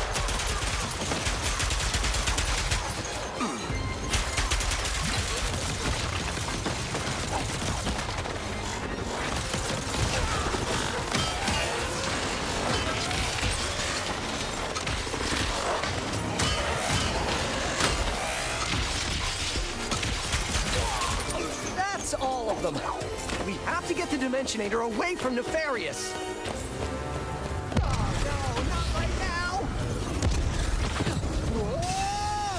The dimensions are weakening considerably.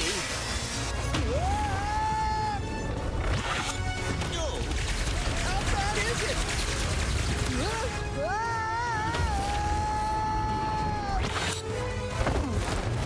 Well, it is certainly not good. Great! Where are we? Beats me.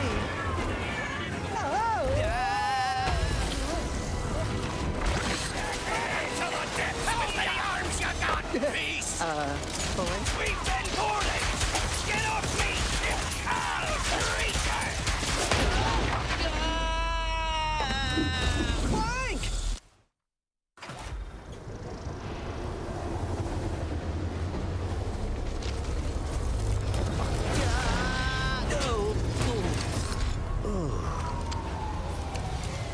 Ratchet. We are too late. Ratchet? Who?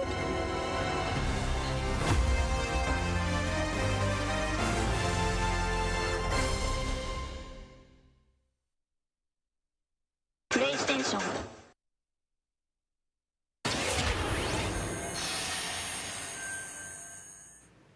There you have it, Ratchet and Clank, Rift Apart, and now I am joined by Marcus Smith and Mike Daly from Insomniac Games.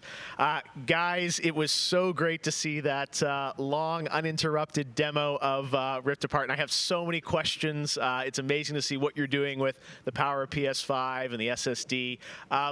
Let me ask you first, Marcus, what are you able to do with Rift Apart that you haven't been able to do before in a Ratchet game because of the power of PS5? I mean, first and foremost, it's just pure horsepower. Enables us to fill our worlds with the kind of density and life that we've never been able to do before.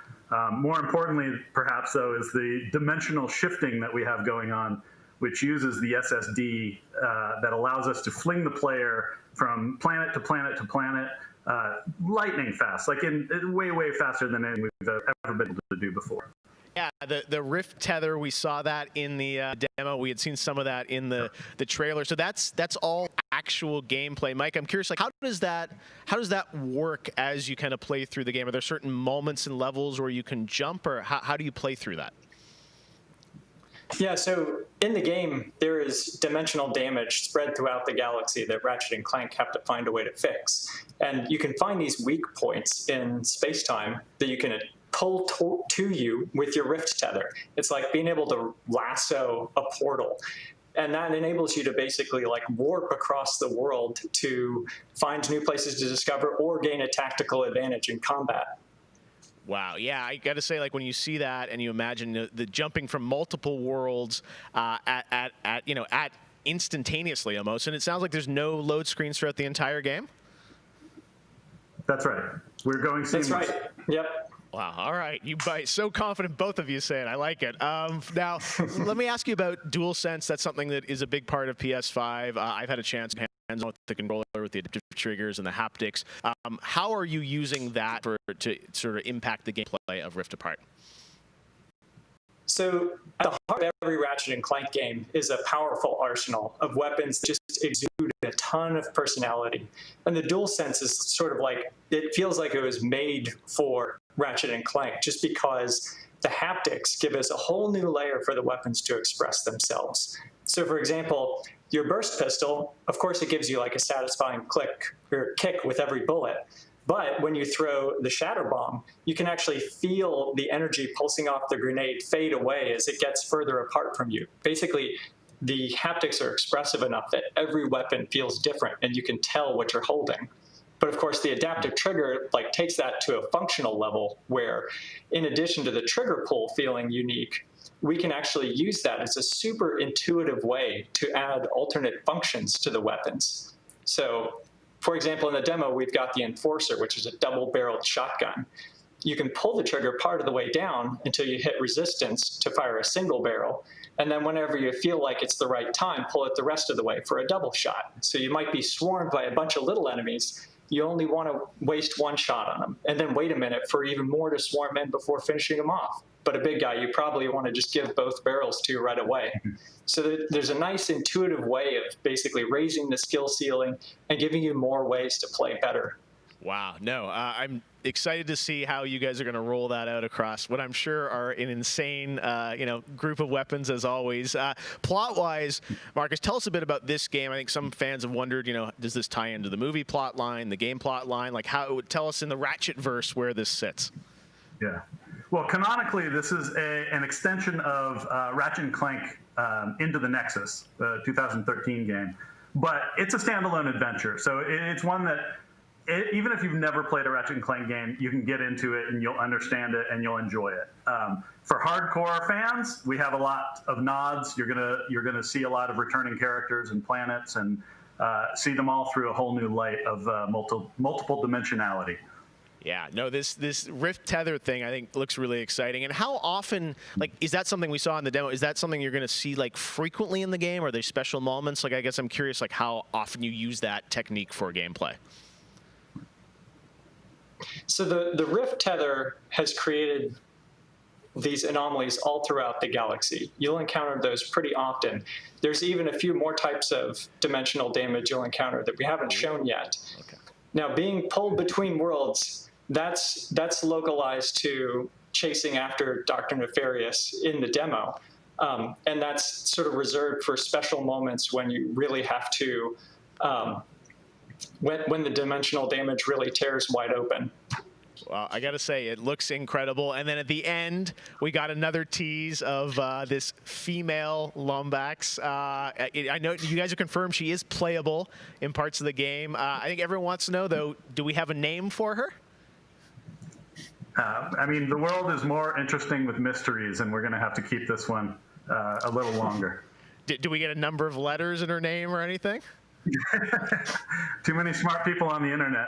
They'll figure it out right away. She's not named Abby, though, right?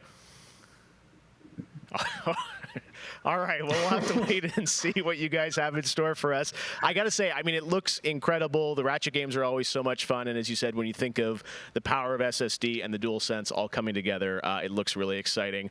Before we go, though, I think everyone around the world wants to know when we're going to get to play this game. Anything you can share with us on where you're at in development right now?